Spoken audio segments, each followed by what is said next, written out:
Chapter 581, One Wish. Of course, I didn't actually expect that you told me all of that for free. You had to be laying groundwork of some sort. Northern fixed the man with a glare. What do you want? Lieutenant Dante studied his eyes for a moment and smiled faintly, his eyes half closing. Please do not look so wary. I am not going to ask you to join my soldiers. Northern furrowed his brows, his pupils focusing heavily on the lieutenant. You were going to ask that? Ask what? What? I'm not asking anything. Then what do you want? Northern inquired seriously. The lieutenant took a breath and observed everyone doing their thing down there. He narrowed his eyes for a bit, then spoke. It looks like your father is close to breaking into Maverick rank. Northern narrowed his eyes toward his father. It was easy for him to see the content of his father's and everyone else's souls, which was somehow even better than when he could see them in letters. Of course, he could still do that if he wanted. It was just that now, he could see the soul cores and see the saturation of soul essence in them. Shin's soul core had an almost dark color and was shaped like a pyramid. Ryan's soul core seemed like a flame sculpted from the fragment of a clear blue sky. It had a strange beauty. Northern didn't quite expect his soul core to look like a flame. He was even a bit surprised that everyone's soul core was starkly different from the others. It was understandable, with such great detail to every soul core. It was impossible for two same talents to exist in different people. And then there's him. He looked at Shin one more time, smiled, and muttered, "It's about time." Shin had probably been stuck as a master for close to or perhaps over 20 years. Northern was sincerely happy he was progressing. He brought his eyes back to focus on the lieutenant. So? Ah, right. Look at me spacing out. His voice died down for a moment. His gaze carried a solemn seriousness. There was this intangible authority that lingered on his entire face. He resumed, "What I want is a wish." "A wish?" Northern raised a brow, confused. "Yes, a wish. Don't worry. It's nothing like me trying to defraud you. You would have 3 equal wishes. Anything you want right now, I would do it, no matter what it is. And I want you to do the same." Northern narrowed his eyes. "Anything at all? You will do." The lieutenant nodded with a small smile. "Yes, anything at all." A broad grin appeared on Northern's lips. Then he belatedly took reins of his emotion, erasing the smile from his face. "What are you on to? You say you are not trying to defraud me, but you are saying I should give you the one-moment ticket of me being totally vulnerable to you." The lieutenant's face was focused down. "Well, it depends on how you look at it. I am also giving you that opportunity to do the same to me. Isn't there something you want from me? A paragon. So is that to say there's something you want from me? No, but I am not ruling out the fact that I will want something from you in the future." Northern scrunched up his face, still suspicious of Lieutenant Dante's actions. But the lieutenant was right. There was something he wanted from the lieutenant so badly. In fact, it was not just one thing. "I will comply on one condition." The lieutenant's face finally turned to Northern. "Not 2, but 3? That's quite a lot. It's fine if you don't want to do it. I'm not insisting. You are the one that came to me with this." The lieutenant smiled and turned away from Northern. "It's fine. We can do 3, however, on the condition that they have to be doable within this rift." Northern tilted his head to take a peek at the lieutenant's face. "Is yours going to be doable within this rift?" The lieutenant was silent for a few seconds. Then he shook his head. "I don't think there's anything I want from you right now." His response immediately put a dark frown on Northern's face. "That's crap you are giving me. Total crap. You are telling me you don't want anything from me, but you are going to give me the opportunity to ask 3 things. Anything at all from you? I might be 16, but I am actually older than I look in my brain." Lieutenant Dante glanced at him and smiled again. His smile was short but honest. "I want to lay groundwork for us to be friends. You are 16 years old, a sage. I think you are the first to appear of your kind. In the next 10 years, I won't be surprised if you are a luminary. I'd be a zenith in 10 years' time." Lieutenant Dante chuckled. He clearly didn't believe it. Let's be humble now, all right? He paused for a second and continued. What I'm just saying is I want to be in a position where I can benefit from your position and influence in the future. Don't worry, I am not being shady. Northern was silent for a while, thinking. Afterward, he opened his mouth and spoke. All right then, no problem. If that is how you feel for real, then I will take your offer. Lieutenant Dante smiled again. Thank you. So what are the 3 things you want? I'll tell you one at a time after each one is done. First, I want you to teach me how to fight. You want me to teach you how to fight? The lieutenant turned to him again, his brows raised. Yes. Northern nodded in consent. To be exact, I want you to teach me your combat style. He stared into the lieutenant's eyes. I know I said anything, but that's quite. You can't do it? Lieutenant Dante looked down for a moment. Oh? Looks like your father just became a savant. Others seem to be rounding up later too. Should we carry on later? Northern turned to Shin, who was slowly getting up. All right then. Both of them jumped down from the ice wall. Chapter 582, Cold Truth. Along with Shin's successful progression into another soul rank, the rest of them also rounded up and concluded their essence absorption. Dante took a short glance at Shane's wound but did not say anything. Instead, he turned away with a small distress hinting behind his eyes. Shane lowered her head and bit down on her lips. She didn't need to be told outright. She felt like she was being a burden to the lieutenant. No, she was sure of it. Northern studied all of them, his eyes carrying a faint light of deep scrutiny before he spoke. Since we all seem to be in a good place, I think we should proceed further into the rift. The longer we stay in here, the more dangerous I presume it will be. All of them had differently portrayed expressions of tiredness on their facial features, but did a commendable job at hiding it. After all, no kids existed here. If anyone was to be thrown under such classification, it would be Northern, and funnily, he was the unspoken, unassigned, and silently consented leader of the group. Studying their faces once more, he said, I don't think there will be enormous numbers like this one. Going forward, the monsters we will be fighting might just be stronger. We've still not come across any behemoths, and the destroyers that we have been seeing are hazardous and disastrous level. He glanced in Shane, Hansel, and Raphael's direction. We only came across one devil, which was a Hellion. My senses are picking up several insanely strong monsters. I suspect we may encounter more of those devilish rabid rots, and even worse, devilish maelstrom and calamitous or catastrophic destroyers. As Northern spoke, the crude manner at which fear seemed to gnaw at their hearts grew insidiously devastating. They were all maintaining straight faces and were focused on Northern as he spoke. No one at this point doubted his words anymore, only a fool would, which was why the truth of their situation settled in with a sickening intensity. If any one of them were weak-willed, they'd probably have raised their hands to opt out at this moment. Aside from the fact that looking for a way out of the rift was another task, wandering around the rift could stumble one upon a very strong monster, one he or she cannot defeat, hence bringing down upon themselves their own gruesome death. No one, especially none of the lieutenant's subordinates who looked to be the weakest of the group, could dare say they wanted to opt out. Their hearts beat with a toxic fear that sent fissures of pain around their nervous system. But they boldly stood, their faces rigidly contorted as Northern conveyed the news. Northern paid extra attention to them, surprised at how they wouldn't budge.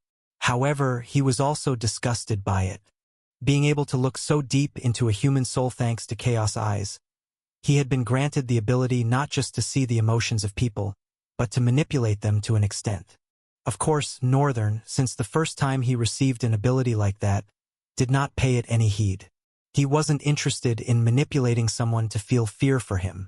If one would feel extreme fear for him or despair at his presence, it would be because the aura of his presence and reputation came together in that moment to create such a result. But he still could see the emotions that they tried so much to hide underneath their bowels and fortified faces. It disgusted him. It disgusted him because they were breaking on the inside, and the only thing they cared about was pleasing this dude whom they looked up to and respected. Why? Was it fame? A salary raise? They wanted higher positions in the military? They wanted to win his favor? Northern didn't care what it was. He didn't think anything of frivolity was worth throwing one's life away for. But then again, he couldn't really blame these people. They've not lived a life where every day is worse than the battle we just fought, where there's no guarantee that anyone will see tomorrow, and yet we just fight. Northern shook his head, sending away the thought. It's none of my business anyway. So you are saying that the battles going forward will only be tougher but with no immense numbers? Alistran asked, sweat breaking out on his face. Northern let out an ugly smile. Then he erased it and answered, at least you won't have to fight while being insecure about your back. Alistran raised his head and slapped his face. Damn it. I knew coming into this rift was a bad idea. We should have just waited for more drifters. We have Northern and we have a Paragon. We will tackle the worst and come out of this alive. Ryan inputted. His input, however, grabbed everyone's attention. Since when did you speak such amazing words, Ryan? Northern grinned. As flattered as I am about your words, I'd rather us expect the worst than say we will come out of this alive. He glared at all of them, adding, I'm saying, if you feel like you are not ready to die, my opinion is that you should take a gamble and find your way out of the rift. He pointed towards the north. I know that way leads deeper into where the stronger monsters are because I can feel the intensity of the presences emanating from there. You can go back and carefully trace where we've been coming from. There are no monsters there at all. Dropping his hand, he fell silent for a moment, focused on Dante's subordinates for a moment, and averted his gaze. But if you are sure that you want to keep going, from experience I'd advise you to steel yourself so much that if you die and go to hell, you won't whine about it. His voice was resolute and cold. I don't know what to be scared of, that a 16-year-old is uttering such cold and harrowing words, or that those words hold all the truth that we need at this moment in them. Alistran muttered, sending a glance over to Shin who was beside him, hearing him clearly. Shin just silently stared at his son, his expression blank, and his eyes perfectly hiding his pain. Chapter 583. Devilish Behemoth, Dark Turtle Part 1. Northern's words hung heavy in their hearts as they silently proceeded forward. Despite the harshness they conveyed, no one had decided to leave the group and head toward where there were fewer monsters. Northern had delivered his point with that deliberate wickedness of words, hoping that they'd at least choose to save themselves. But no one seemed broken enough to turn back. Or could it be that their respect and followership toward the lieutenant was of greater fear than the fear of death? If that was the case, he didn't think the source of their stubbornness was of a frivolous origin. Perhaps the lieutenant just held a more paralyzing fear that, as long as he was standing there, they'd rather die than give up. Or is it admiration? Huh? No way. You can't admire someone to the point of dying to please them. Northern refuted in his head. He truly didn't understand the bunch. He felt like he had lost touch of something. Something like he had once been like that, but grabbing onto the memory felt so difficult. It was like that entire part of him was obscured by a thick, stubborn darkness. The more I get stronger, the more I feel like I am losing myself. I can barely even remember my old self before coming to this world, or that I once lived. The feeling once more became vivid to Northern. He sighed and focused forward. All of them were walking side by side. Ryan and the Paragon seemed to be talking about something in front. Alistran and Shin flanked the right side, walking with each other. The group of three walked toward the left side, behind Ryan and Dante. Jesai and Linus silently walked behind Northern, and he had dismissed Night Terror and Black Mamba for both of them to get enough rest and be ready for when things got dreary. Northern walked closer to Shin and looked at Alistran. Please, can I have a moment with my father? Of course.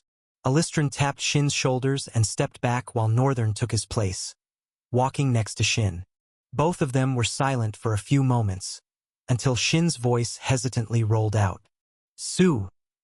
Congratulations on becoming a savant.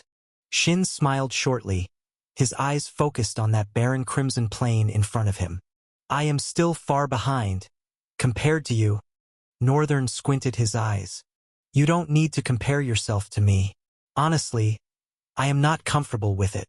Shin, for the first time since they started walking together, looked at him, his eyes a bit dilated. Things did happen that we never expected they would, and I kind of got stronger than anyone planned. But it changes nothing. You and Mom raised me with so much love, while you guys overprotected me, which was harmful when I found myself in the dark continent alone.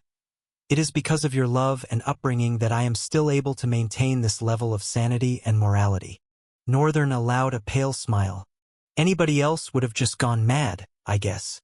Shin did feel a bit relieved at his son's words. But no, he didn't think he could allow himself to be that relieved yet. They needed to find Aisha, and together with his wife, they would finally assess and know what had happened to their son, and also bear the pain of failing as parents. He wasn't confident of doing it alone. But if it was with Aisha, he was sure they would be able to burrow into Northern and make him open himself emotionally to them, which was why he needed to find Aisha as soon as possible. Shin gritted his teeth and clenched his fist tightly. Northern glanced at his hands and focused to the front. After a few seconds, he asked, "The elf, what about him?" Shin's hands relaxed as he heard the question. He retorted, his breath calming. "When the rift exploded and swallowed me, I woke up with the lady and the guy who introduced themselves as Jesai and Linus, but he was nowhere around. He would be somewhere around." "No." Shin took a look at his son's cold and calculating eyes as he added, "I suspect that he didn't even enter the rift with us. He probably used the rift to mask his essence flow so he'd be temporarily undetectable. It's a good thing I moved Mother as fast as I could," he thought. "Still, being able to summon a rift. I don't understand what is going on anymore," Shin expressed. Northern suddenly paused, his brows twitching. "Is something wrong, Northern?" He turned his face to his father, his face stale for a bit. Then a smile broke out and his words came out with strange warmth. "I have found Mother and Silver, and secured both of them." Shin's eyes widened slowly as those words settled into his mind. As his eyes widened, tears settled at the base of his lids, waiting to stream down. However, Northern's next statement killed it. "But now is not the time to be happy about it." Shin's brows came together. "What do you mean?" Northern looked straight into his father's eyes. The formal warmth in his words had been frozen, like it never existed. "The only reason I told you this is so that you can be motivated to survive what is coming for us. You must live to see your wife no matter what. I might not have the time to protect you or anyone, so be sure not to die. Well, I trust you won't, knowing that your wife and child are waiting for you." "What? What do you mean?" Shin was confused. Northern faced the front and bent down, touching the ground. "Everyone stop." His voice rang out, halting everyone in their tracks. Only when Dante stopped did he suddenly frown. Before he could say anything, his reflex kicked in, leaping him powerfully far behind, such that he covered over 100 meters in one leap. Everyone was shocked as they saw the lieutenant, the strongest among them, suddenly become a blur over their heads and now standing so far away from them. With a dark expression, they all turned to Northern, who was still crouched and touching the ground. Northern exhaled shakily and looked at them with a very tired smile. "Looks like we're finally going to meet a behemoth. A devilish one at that." Chapter 584.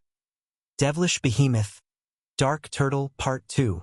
Their faces and composure shifted the moment Northern spoke.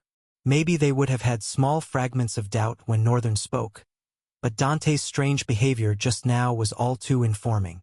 Tension mixed with silence and made the air around them heavy. Northern closed his eyes, his hand softly touching the crimson ground. Since they were ascending a slope, the murky waters around this area had greatly reclined, falling back to the lower slope of the plain. All their attention converged on Northern. They were nervously waiting to hear the next thing he was going to say.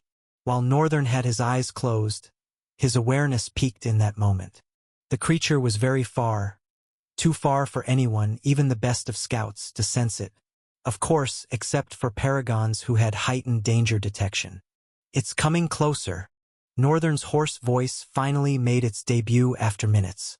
but following it was a subtle but obvious trembling of the ground. It was as if to inform them how correct Northern was. The creature was getting closer to them. Northern squinted his eyes. I was right. It's moving beneath the ground. It's burrowing. Ignoring the part where he said he was right because no one ever noticed him mention it, they were all concerned about the latter statement. What do you mean it's burrowing? Alistran inquired, his facial features folding. Northern looked up at him and stood up, glancing around. I don't have much to say other than everyone's life is in their hands. Northern's choice of words made their hearts suddenly heavier than usual, chills prickling their skin. He wished he could have chosen a better route with his words. But he couldn't afford to. He didn't know how things would go with a behemoth. He had never faced one before. So rather than sugarcoat words and be optimistic, he'd rather be pessimistic and say the truth in the crudest way possible to prepare their hearts. He is right, Dante said as he walked closer to them. What I felt just now, I am not sure I have ever fought something like that. And that explained the reason for his unexpected response. At the same time, hearing him speak even made them feel worse. The trembling of the earth beneath them escalated, a rumble that crawled up through their feet, setting their nerves on edge. The ground felt alive, as if the very land itself was twisting in anticipation of the creature that lurked below. Northern steadied himself, his gaze hard, the shadows in his eyes betraying no hint of fear, only a grim acceptance. Everyone, spread out, Northern ordered, his voice like steel. Don't cluster together. It's exactly what it wants. They scrambled into position, each one glancing back at the undulating ground as if it might explode at any second. Alistran tightened his grip on his weapon. A long sword, the edges of his expression wavering. He glanced at Dante, looking for some assurance, but Dante's face was a mask that concealed the same fear clawing at the rest of them. Then, the ground split open, and with it, a wave of stale, suffocating heat surged up. It was as if a breath from the underworld had reached them, curling around their limbs, making their skin crawl. The air grew thick, cloying with the scent of damp earth and something metallic, something foreboding. And then, they saw it. The creature's dark shell emerged first, like a vast boulder pushing up from the depths, glistening with the crimson glow from the murky sky above. It was like a dark turtle molded from the crimson sky and pure darkness. It rose slowly, purposefully, each second stretching as its black armor cracked and shifted, plates sliding over one another with a deep, grinding sound that felt like it could tear the world apart. Northern's eyes narrowed, tracking every motion, every twitch, every subtle shift. Its single red eye gleamed through the gaps in its armor, a pulsing, unblinking sphere that looked more like an open wound, watching them all with a predatory gleam. The red lines that snaked across its armored body pulsed, alive, as if the monster's very essence was blood and rage contained within that shell. The dark turtle's eye fixed on Northern, and for a heartbeat, the world seemed to shrink. There was a strange message in its gaze, and Northern instantly knew. He knew when he could recognize the strongest in the group. The creature had immediately singled him out with its gaze. Then, without warning, it surged forward, the ground beneath it splitting in its wake, chunks of earth flung up like shrapnel. The force of its charge shook the ground like a thunderclap. Everyone in that moment scattered away from the creature's path. It was thanks to them heeding Northern's advice to spread out that it had been possible, although shards of stones still bombarded some. Northern immediately leaped back as the creature moved, and in his hands, raised above his head, a black lance was materializing. There was a folded frown on his face as he locked gazes with the monster. He didn't know why he had a very strange and unsettling feeling. His eyes looked like they were begging for this to end before it began and the black lance should not fail. With a swift, almost undetectable speed, still as he lunged back to get farther away from the monster, he swung and threw the black lance forward. The dark turtle's single red eye flared as if in mocking recognition, and the creature shifted its massive armored shell. The lance, instead of piercing through, struck the shell's surface with a metallic clang and shattered into fragments of black energy, dissipating into nothingness. "Tsh, I knew it." Northern's face hardened. His jaw clenched. The unsettling feeling in his chest only grew. The creature didn't give him a moment to recover. With an earth-shaking roar, it lunged again, its bulk deceptively fast as it closed the distance, scattering loose stones and dirt in its wake. Northern's instincts screamed at him to move, to dodge, but the dark turtle's presence bore down on him, pressing like a weight against his senses. Dante was the first to break out of the paralyzing state they were all in. He launched himself forward with a burst of red energy. His sword flashed, arcs of light slicing through the air as he aimed for the creature's exposed underbelly. The dark turtle twisted, deflecting the attack with its impenetrable shell. As it shifted its focus, Alistran leaped in from the side, his long sword aimed at one of the pulsing red lines. But the monster caught wind of his movement, quickly adjusting its body to deflect with its dark shell. As Alistran's sword connected with the monster's back, it exploded back, throwing him away. Just as Alistran flew away, Shin shot in, his form dividing into three that flew into different directions. His main body toward the monster's forelimb, one appearing in front and the last one swiftly circling to the back. Simultaneously, they attacked. Black essence oozed out of not just Shin's sword but his entire body as he wove a strange pattern of swordsmanship. Northern had firstly almost likened it to void essence, but no, it wasn't. It was just Shin's soul essence form. Darkness. "So that's how it looks," Northern acknowledged as he watched how Shin wove intricate sword patterns and bombarded the monster. The dark essence seemed to curl like multiple blades, all complementing the delicate movement of his legs and hands. And with each connected strike was an almost thunderous resonance. The most terrifying part was that there was a perfect synchronization with all three clones. Northern didn't see the one behind, but he could see the one in front. It was as if they were perfectly, without fail, mirroring every step without even looking. There had to be a network of information that did not take time to deliver for such magnificent display of sword art to be made possible. Northern remembered Link and how perfectly it worked. Looking at his father right now, he understood that Shin had mastered the ability to a level that he had never reached. Of course he has. Northern felt slightly proud. He had always suspected Shin to be strong and always hoped he was right. This instance proved that he had been right about his father all along. Sadly, it was all useless. Every chain of attack was being perfectly deflected by the monster without a waste of movement. All it just had to do was shift its shell slightly. Its form was so enormous and the shell itself covered more than half the area of its body. There were little to no places to strike. Even its legs were covered by the black shell and same red veins.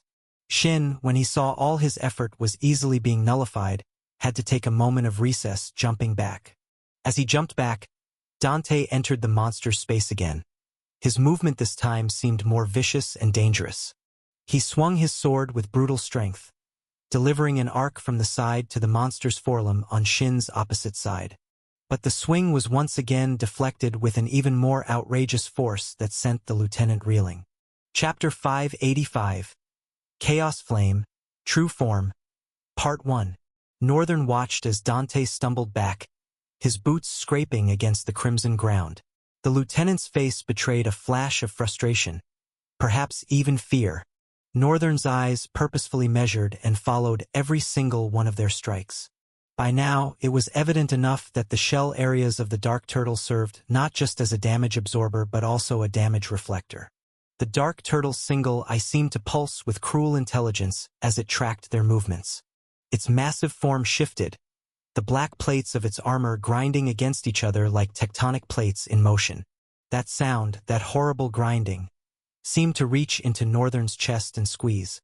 Something about it felt wrong, fundamentally wrong, as if the noise itself was an affront to nature. Northern gritted his teeth, gnashing angrily as he propped himself up. "Damn turtle," he muttered in disgust, circling his arm, the left first and then the right, before fixing the monster with a dirty glare.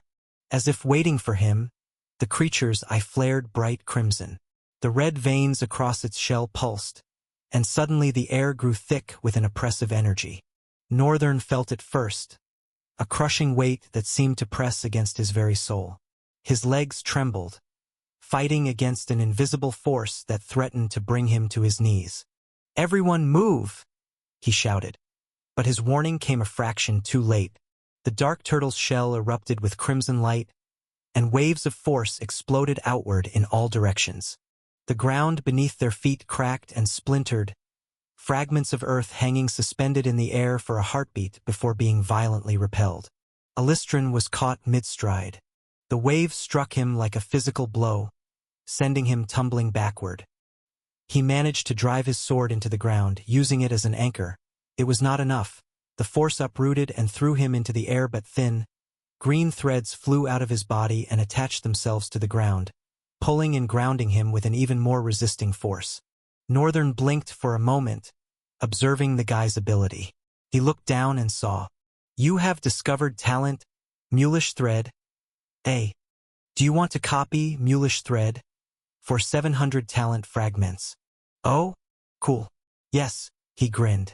"You have copied talent, Mulish Thread. For 700 talent fragments. I guess I'll check it out later." Northern raised his head, returning his focus to the ongoing battle. Everyone was actively engaging and disengaging the monster, everyone except the lieutenant's trio. They had tried, but one reflected damage had sent Shane reeling so far back that finding her way would be another hectic work and walk for her. The other two understood that there was no place for them in this battle. Even Ryan couldn't find an opening to attack. He wasn't the best when it came to close combat, but his destructive ability made up for that more than enough. However, he was being very calculative. There was no way he was just going to attack without inhibiting the rapid and flowing movements of the rest of them. As the force struck, he put up a fortress of ice, but it meant nothing. Everything shattered into splinters as he was thrown away. Shin's clones dissipated instantly from the brunt of the monster's red energy. The dark essence that formed them scattered like smoke in a storm. The real Shin barely managed to cross his arms before the blast reached him, his feet sliding backward, leaving deep grooves in the earth. Dante fared slightly better, having anticipated the attack. He dropped low, one hand pressed against the ground. His body wreathed in a faint red glow that seemed to deflect the worst of the force. Northern easily shielded himself with void force. The blast seemed like it was sucked into the air, but his body felt the strong force of the attack, taking him back one step. As the waves of force subsided, leaving them all staggered, the dark turtle's eye fixed once again on Northern. There was something almost contemplative in that gaze now, as if it was measuring him anew. Something about the look in the creature's eyes did not sit well with Northern, and it was even more frustrating that he couldn't quite put his finger on it yet. He had faced powerful enemies before, but this was different. This creature wasn't just strong, it was intelligent, methodical, patient. And they were running out of options. The red veins in its shell began to pulse again, faster this time. Whatever was coming next would be worse. Much worse. The dark turtle's shell began to emit a low, resonating hum that made Northern's teeth ache. The crimson veins pulsed with increasing intensity, like a heartbeat growing stronger, more urgent. "It's charging something," Northern thought, his eyes narrowing. "But what?" "Don't let it finish whatever it's doing," Dante shouted, already moving forward despite the obvious strain in his movements from the previous attack. "Everyone stop." Northern's voice rolled out like thunder. With the way his voice came out, there was no way anyone wouldn't stop. All of them, even the already moving Dante, were halted in their tracks by Northern's voice. Dante turned. "This is really not the time for your show-off." Northern had a dark frown on his face as he turned to the lieutenant. "Show-off? I'm about to take on this damn thing for real. Who's talking to you about show-off? The rest of you are just going to be a hindrance." The creature paused, its eyes gluing to Northern, who slowly walked forward. It was as if there was a silent, intellectual acknowledgement from the monster as Northern moved closer. Its kind of behavior was not one any of them had seen. Except Northern, of course. Devils are quite the annoying monsters. With a behemoth, I can tell how dangerous a monster of such caliber would be. His eyes radiated with a cold blue light. I have spent the past few minutes gauging the monster's ability. Not just with his senses but also his magnificent eyes. Northern grinned sinisterly. Don't worry, it's beatable. I got worked up for nothing really. All of them frowned in different shades. I said this is not the time for that, Dante yelled. Northern, this is a behemoth, you said it yourself. This is something we have to work together to defeat. Only you can't do this. Northern raised a corner of his lips, his eyes fixed on the monster. Nah, I'm enough. He looked at them again. You all can step back. No one will be dying soon after all. Shin and the others finally stepped back, taking several leaps to give Northern and the monster enough space. Northern raised his hand, looking at his palm with a dangerous look in his eyes. Come, Black Flame. Black Flame ignited in his hands, dancing gently with a bluish-dark depth. The dark luminescence of the flame reflected on Northern's face as his eyes pierced deeper into it. Then his voice came again, this time low. He was talking to himself. Infuse it with chaos essence instead of void. The flames escalated, in an instant changing color from black to impure white, however, still keeping its flame properties. Only now, its otherworldly dance was more intimidating and awe-striking, dwarfing both Northern and the monster. What is that? Alistran muttered in confusion from where he was. The rest of them also had that expression that asked the same question. Northern looked at the flames, satisfied. So this is what the true chaos flames look like, huh? Since he had no chaos essence, void essence had always been used to propagate both Black Flame and Black Lance. But they were essentially parts of Chaos Flame. And now that Northern could use chaos essence, he would finally be able to bring the attribute to life. He raised his second hand, spreading out his palm, and he uttered, Black Lance. A vicious black spear appeared from his palm, plunging toward the sky with ominous sparks running around it. Northern observed to his satisfaction, then infused the lance with chaos essence. Just like before, the lance exploded. As it exploded, the surrounding ground began to slice randomly. All of them immediately put up all their defenses to protect themselves, watching the clean, untraceable cuts that separated several points of the ground. Northern's expression became more evil as he thought. I wonder what will happen when the true nature of a flame that can burn anything mixes with the true nature of a lance that can deliver a cut that only its target can take. A twisted darkness fell on his face, blue light radiating in his eyes. The monster also seemed to be taking its time waiting for Northern, taking forever to charge up its strike. Now let's watch you absorb and deflect this. The air grew thick with tension as Northern's aura shifted, becoming darker, more malevolent. The white flame danced before him like living entities, casting eerie shadows across the crimson ground. With deliberate slowness, Northern brought his hands together. The flames and the lance began to swirl, intertwining in a display that made reality itself seem to warp. Chapter 586, Chaos Flame, True Form, Part 2. Let's see. Northern concentrated, his eyes glowing brighter. The properties of both. The combination of the two forces merged together like two lovers having waited 100 years for their reunion. There was even a magnetic force that Northern had to powerfully resist in order to control things at his own pace. A smile formed on his face as he could ascertain for himself that what he had evaluated about chaos flames was exactly what was happening. Along with the subtle awakening of chaos had come its memories of usage, which Northern was now enjoying the privileges of. The dark turtle's eye pulsed faster, its charging sequence reaching a crescendo.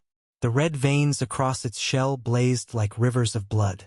From where they watched, the others felt the air grow heavy, as if reality itself was being compressed between these two forces.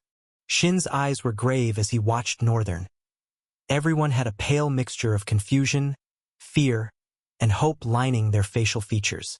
Dante seemed like the most affected about what was going on. It was quite understandable, since they had been in this rift. What should be his place hadn't quite been his place. He had fallen short of even his own expectations. Not that he wasn't strong. He was strong. A devilish behemoth would have been difficult for him, but it was doable. However, he didn't think he'd be able to guarantee everyone's safety like Northern had just done. Northern's voice cut through the air, cold and precise. Chaos Flame. The weapon that formed in his hands defied description. It wasn't quite a lance, and it wasn't quite flame. It existed in a state between states, its form constantly shifting between solid and ethereal. The impure white flames wrapped around a core of absolute darkness, creating a spiral pattern that hurt to look at directly. Where the two forces met, small tears appeared in the air itself, as if the weapon's very existence was an affront to natural law. Northern's grin turned predatory. You've been reflecting our attacks using that shell of yours. Absorbing the force, redirecting it. The dark turtle seemed to sense the danger. Its charging sequence suddenly accelerated, the humming from its shell rising to a fever pitch. But you can't reflect what doesn't exist in a stable state, Northern continued, his voice dropping to a whisper. And you can't absorb what burns through the very concept of absorption.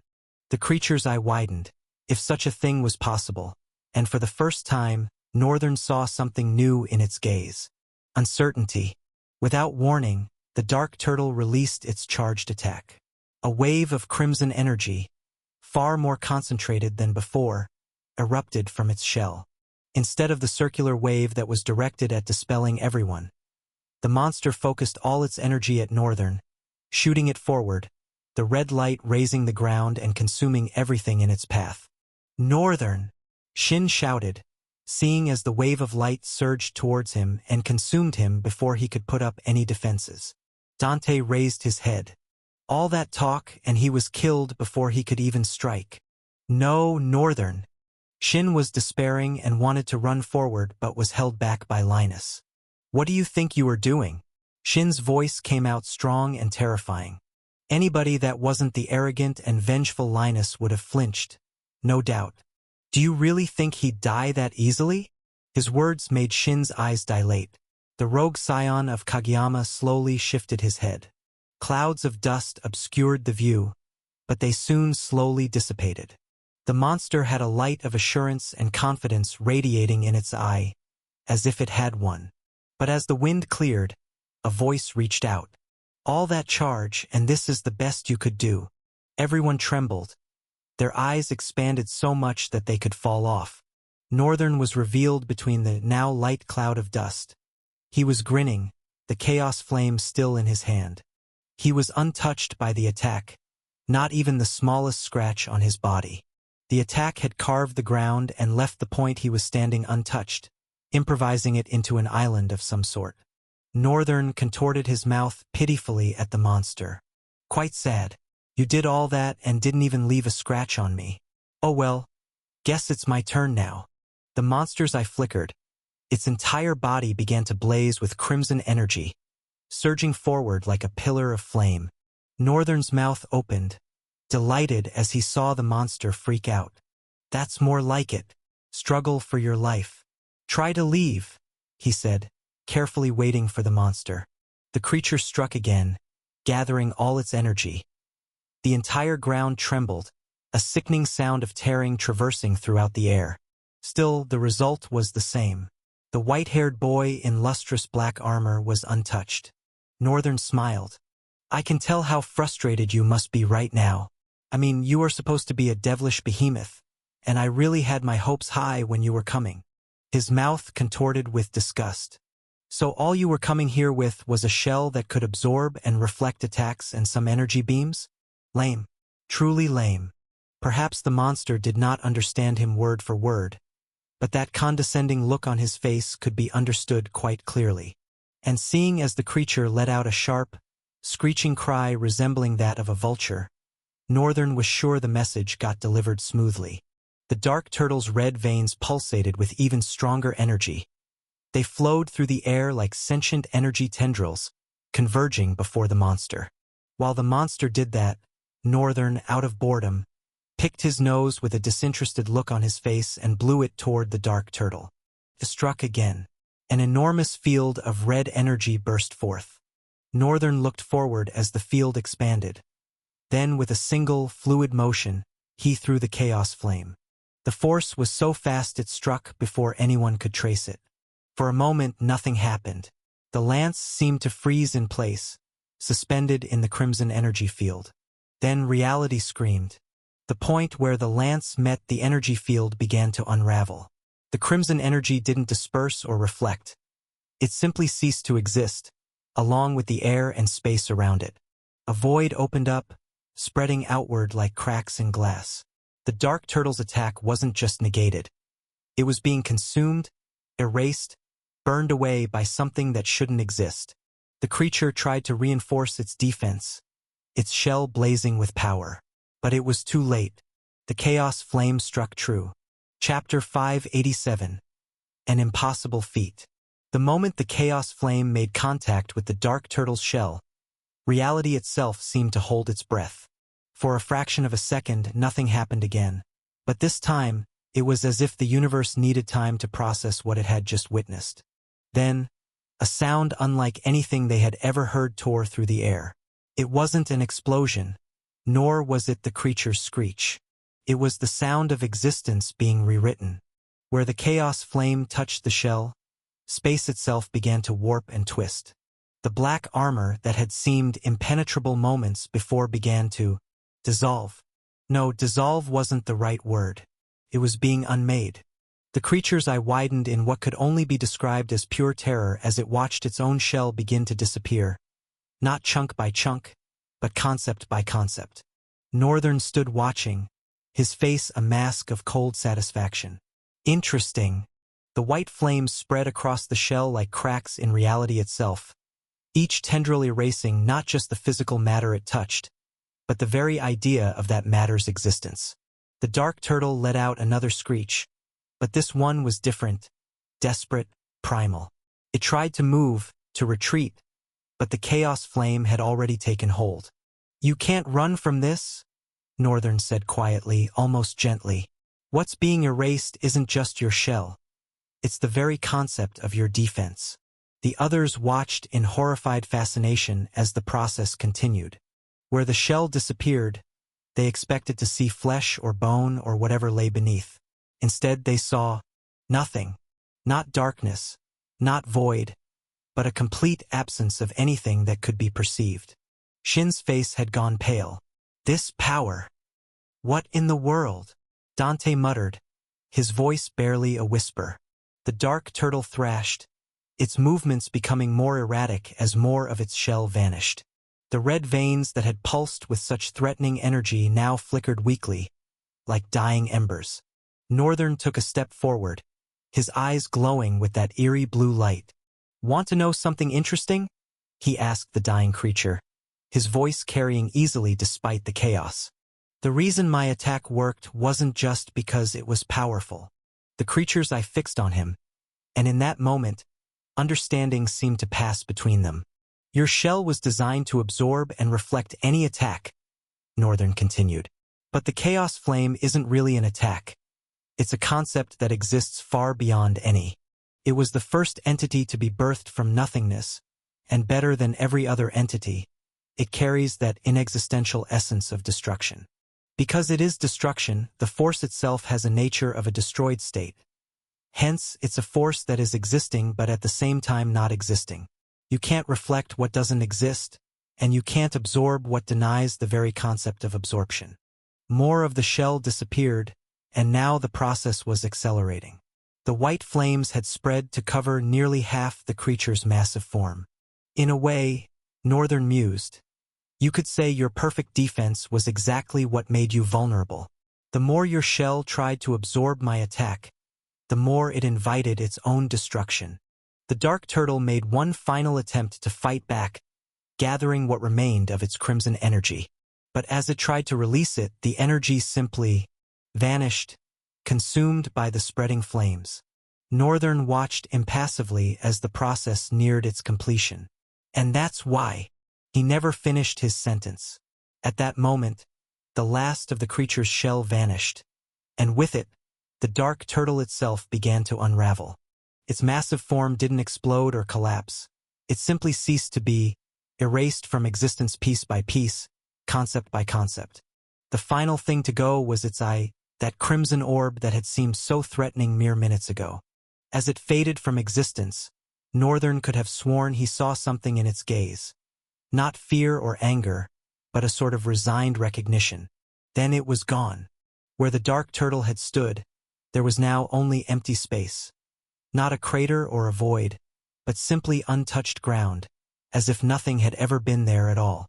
The white flames flickered once more before dissipating, leaving behind an eerie silence. Northern lowered his hand, his expression thoughtful. "Well," he said after a moment, "that was educational." Behind him, the others stood in stunned silence, trying to process what they had just witnessed. The casual way Northern had erased a behemoth from existence had shaken them to their core. But Northern wasn't paying attention to their reactions. Chaos Flame had worked exactly as he'd theorized, perhaps even better. And now, a small smile played across his lips as he thought about the implications. This was just the beginning. His eyes radiated like stars as he anticipated the amount of fragments he was going to have. He looked down, waiting eagerly. However, the system never came. A second passed. 2 passed. 5 passed. Don't tell me. Since he erased the concept of existence for that creature, could it be that the system didn't count that as a kill? No way, that can't be happening. Northern shook his head. That can't be it. If Ull was the one in charge, he would have accepted that the phenomenon made sense. He erased the monster's concept of existence. It was possible that in Ull's book, the monster didn't die, it just never existed before. Something has got to be going on. Just as Northern was thinking, the first tab appeared. His eyes lit up immediately. Congratulations! You have reached a new level of mastery of chaos. Attribute Chaos Flame has gained its true form. Your proficiency with chaos has grown. Chaos is proud of your achievement. Chaos nods in acceptance of your existence. Void sneers at chaos. They seem to be having the time of their life inside of me. Those two. Anyway, fragments, I'm waiting for the fragments. Due to your understanding of chaos, heritage has leveled up. Oh? I wasn't expecting that. You have gained a new heritage ability. You did not just slay a monster, regarded as a monstrosity in its own lane. You overwrote its concept, outsmarting Ull. This is a tremendous achievement. You have gained plus 10,000 talent fragments. Due to penalty of not copying any talent, you cannot progress to a new soul rank for 180 days. Chapter 588. Better late than never. Northern lowered his head and supported his forehead with a finger. He was hiding his facial expression from everyone. All the muscles of his facial features twitched from an intense desire to let out a burst of ominous laughter and cry at the same time, but Northern suppressed them, not wanting to be asked what exactly went wrong. Even so, his shoulders still trembled where he stood. Is he crying? Raphael cocked his head slowly as he observed Northern. Others were also as inquisitive, only silently. Their expressions betrayed their thoughts. Ryan, however, was slightly different. There was a look of determination that rose upon his face. His hands tightly folded into a wrecking ball, capable of breaking even the strongest of walls. He had never been known to be ridden with such determined look sparkling in his eyes. Ryan was the indifferent type, and everyone that knew him so far had come to settle with his introverted nature. Seeing someone like that suddenly resonate with determination was slightly surprising. But then again, with the magnitude of power that Northern had just shown everyone, it was understandable that even he would feel like that. How annoying! I thought I would be able to become an ascendant before leaving this damn rift. Northern straightened his back, raising a somber face to the sky. Currently, he had 6 talent slots. He had copied one, so he had 5 more to fill. And he had 6 months to do that. That meant he was going to be stuck as a sage for the next 6 months. 6 months was plenty of time to become a paragon and start looking to shoot beyond, at least for someone like him. But because of the damned punishment for not absorbing talent, he wouldn't be able to become a paragon and instead would be stuck as sage. Northern felt his soul breaking and breaking as he continued to dwell on the thought. Shit, let's just look to the bright side of this. He was going to be able to delicately choose talents to copy and kill unrestrained, so he'd be able to earn as many talent fragments as possible. If he was to add 5 strong, at least S-class talents to his repertoire, it would be a great boon. That was an understatement. He might be able to boost his attack and defense powers with a lot of powerful talents. Northern nodded with a small smile palely playing on his lips. After the long, stretched, tense silence, he finally turned around, the smile leaving his face like an exorcised ghost. "I hope everyone is fine?" All of them stood, bleak and speechless, just staring at him. He smiled and clapped. "Well then, I guess everyone is okay. From here on out, I don't know what we will be facing, but I know there will be more monsters like this one. So let's be careful while the offense is left to me. I will protect everyone," Northern said with a smile that didn't even reach his face.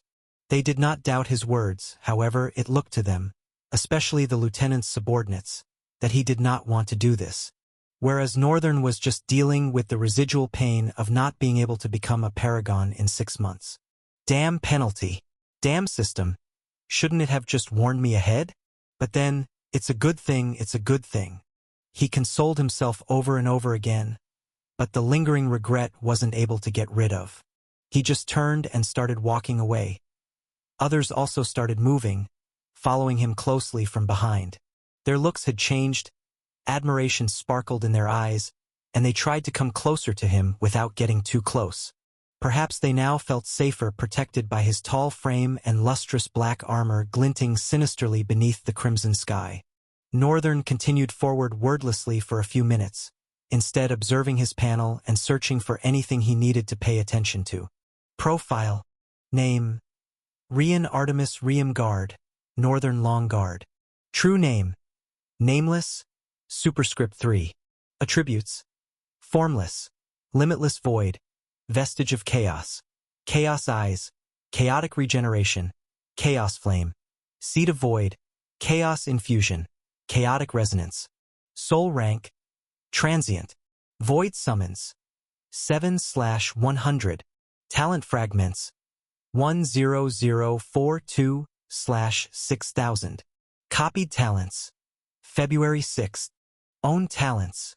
4. Attribute abilities. Active/passive. October 11th. Owned items. Mortal Blade. Eternal Twilight. Death Glare and 13 others. Northern's brows furrowed. It's even worse than I expected. I fought so many monsters and not even a single item. Damn you all, you must hate me so much. Northern also welcomed the idea that he probably does not exist in Ull's book. It was totally understandable and he wasn't angry about it. What he lacked for items, he made up for with the amount of soul cores he possessed. I still need to work on my collections of items the moment I get out of here, find additional ways to augment my strength and strengthen my weaknesses, although I have none. He grinned eerily at the realization and quickly erased it as he turned his focus to another panel. Chaos Art of Blistering Thousand Steps. Heritage Level. 4. Heritage Ability. Chaos Step. Chaos Sword Art 1. Eternal Chaos. Chaos Sword Art 2. Tempest Fury. Chaos Flame. Heritage Heirloom. Grenger. It's the same thing with the attribute? Northern inquired internally and focused on the text. As he did, more information popped up. Chaos Flame. This is a convolution of all your past breakthroughs with chaos. A flame of chaos now flows in your blood, uniting each ligament and muscle. Because of this flow of flame, your body adaptation to combat styles has increased and a unique trait linking with Chaos Eyes and Formless has been created. Northern stayed confused for a moment, then went back to the main panel and singled out Chaos Eyes. Chaos Eyes. All eyes. Passive. Soul Alteration. Soul Disintegration. Chowsight. Reality Warping. Chaos Constructs. Formless Flame. All eyes. Passive. You possess extraordinary visual prowess, granting you heightened perception and insight into the world around you. Your eyes take on a distinct appearance, glowing with a mesmerizing aura that signifies its power. Soul Alteration. You can influence the souls of others directly. You can disrupt the soul integrity of an opponent, weakening their resolve, destabilizing their energy, or even altering their emotions. You can also damage the soul or disrupt harmful curses or hexes cast on others. Soul disintegration. You can merge chaos with soul energy, creating devastating effects. Chao sight. You can perceive the chaos in multiple dimensions of time and space, although in limited flows. You can see brief flashes of the future and trace the past's influence on the present. Reality warping. You can manipulate time and space on a small scale, momentarily slowing down time for a single target, or distorting space to create confusing or unpredictable environments. Chaos constructs. You can create constructs of pure chaotic energy, but fueled by your understanding of soul dynamics. These constructs could be weapons or barriers designed to shatter not only physical objects but also the soul of those they touch. Northern paused for a moment. It seems I have neglected Chaos Eyes for too long. Now that I have Chaos Essence, I should be able to do all these things, right? His might was kind of just beginning to register in his head. Northern, of course, knew Chaos Eyes and its capabilities. But as much as he had potential of doing, he was heavily limited because there was no Chaos Essence. Void Essence didn't and wouldn't fuel these abilities. Upon becoming a sage, Chaos became more active. But Northern had been too preoccupied to inspect meticulously what areas of his abilities needed chaos to become effective. He sighed. Well, better late than never. Then he continued to inspect the rest. Chapter 589. Devilish Disaster. Formless Flame. Due to your incessant development in combat and the awakening of Chaos true form that you have caused, Chaos has synergized with your inborn attribute, Formless, to create a high battle intelligence and adaptability. Northern's mouth opened a little bit as he inspected the last ability of Chaos Eyes. He was impressed, very impressed. He had always felt like Formless and Nameless were what he truly owned of what he had become. The rest he considered given. But there was a way Formless and Nameless told the state of his soul before the awakening of the system and its ability to copy talent. However, for those two, late bloomers would be an understatement. But now, Northern was glad to see Formless being mentioned somewhere. Although he was well aware that this was Chaos just taking something in him and creating the best of it, he was still glad nonetheless. Importantly, if what he was reading was correct, this meant that his battle intelligence had gotten way better from what it used to be. And not just that, but he would also be able to easily adapt to other people's combat styles. Northern thought about it for a moment. Then the next moment, his mood grew sour. If my battle IQ rises, doesn't that mean I will become aware of how to effectively dismiss an opponent without a waste of my time? What I want right now is to enjoy the taste of my own strength and how I step all over my opponents who consider themselves strong. He scrunched up his eyes like a discontented child. Then he shifted his mindset with the next breath. I guess I just have to find stronger opponents, I guess. Ultrail was a broad world. He was sure that he'd always find people to satisfy his hunger for battle and growth. And as for monsters, that was the easiest part. The devilish behemoth was strong. If it hadn't been for the chaos ability that he used, they might have been caught in a stalemate because his attacks would keep getting absorbed and reflected while the reflected attacks would never reach him. What if it had been an apex behemoth? Northern's mind drifted away to an actuality that he had not considered all the while that he was in the rift. He suddenly stopped. His sudden stop prompted the others to slowly come to a halt. They observed him from behind. Northern swiftly turned to them, lingering for a few seconds before his voice came out. It was a stressful battle for all of us. I think we should rest here. Going forward, it will be advisable that we are well prepared to end the rift once and for all. All of them widened their eyes. What is he even talking about? They were not sure how long time had passed. But it wasn't just that easy to clear a rift. How could he be so casual about it? Their eyes told. However, it didn't take a second to realize that this rift had looked seemingly easy because of Northern. Immediately, their gazes understood and quieted down. Well then, I will cut some of these woods for fire, Shin said with a light tone. As he spoke, he tapped Alistran's shoulder and both of them walked away. The atmosphere got somehow lighter, and everybody suddenly seemed to ease from all the tension they had been walking with. They were now surrounded by a forest of seemingly plagued trees, branches spread like the twisted and disjointed limbs of a witch. Each of the dark trees was sparsely and ominously standing, reaching for the crimson sky with their austere arms. The ground was more soily than what they had witnessed before now. Black soil that seemed to retain a lot of water. The water streamed out, filling the marks left by their footprints. Northern walked up to Lieutenant Dante, who watched him come with a small frown on his face. "Is the offer still on the table?" Northern asked as he stopped in front of the lieutenant and raised his head to meet his eyes. "I don't think you'd be needing it. You are plenty strong already." "No, I'm not even close to where I want to be at. I want to be the strongest in the world. And for that to happen, I need to get all my foundation right. And foundation is the one thing I lack." Northern paused for a moment and continued with an interesting look in his eyes. "I need absolute mastery over every movement, down to my smallest muscle. I need to know what the basics are and root myself in them so that over time, I'll be able to produce a unique style that I better understand myself and also be versatile in its usability and ability to discern and disrupt my opponent's style. For all this to be possible, I need to have not just good but perfect grasp of the basis. Don't I?" Northern raised his head to meet the lieutenant's again, that interesting look glowing in his eyes. Lieutenant Dante was silent, shocked, his eyes meeting the light in Northern's eyes with a paling realization. He froze for a moment, then his eyes moved. He blinked and sighed. "Is something wrong?" Northern asked, slightly concerned. "No, nothing is wrong. It just strikes me that your mentality is crude. With all you can do, you are still thinking like that. It's scary. I fear for your future opponents." Northern raised a brow. What is he on about now? Or does he want to back out now? He narrowed his eyes. "So will you teach me? Or are you beginning to change your mind?" The lieutenant moved his hand and rested it on the hilt of his sword hung on his waist. "Why not?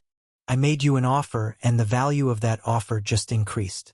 As uncomfortable as it is, I will fulfill my quota, even though it is utterly uncomfortable, seeing as I might be helping the hatching of a devilish disaster."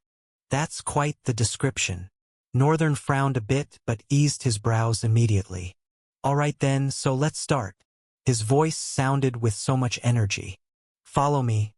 The lieutenant spoke and turned away, walking away from where the group was gathered.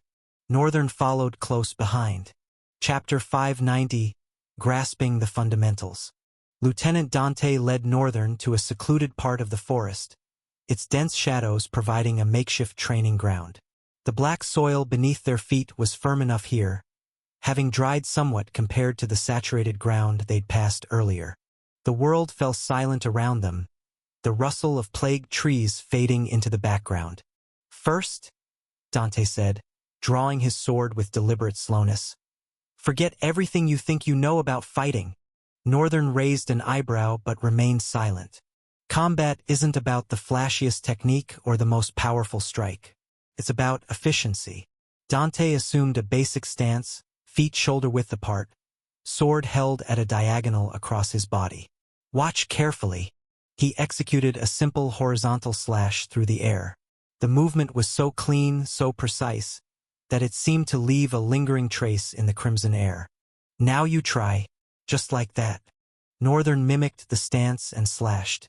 His movement was faster, more powerful, but lacked the same clean precision.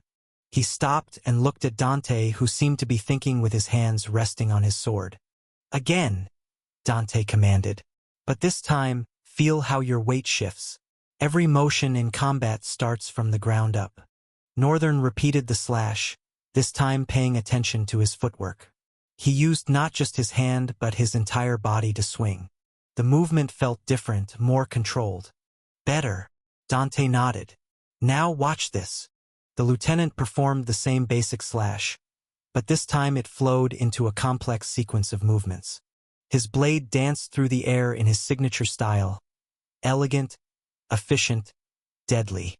Each motion flowed perfectly into the next, like water coursing through a carefully constructed channel.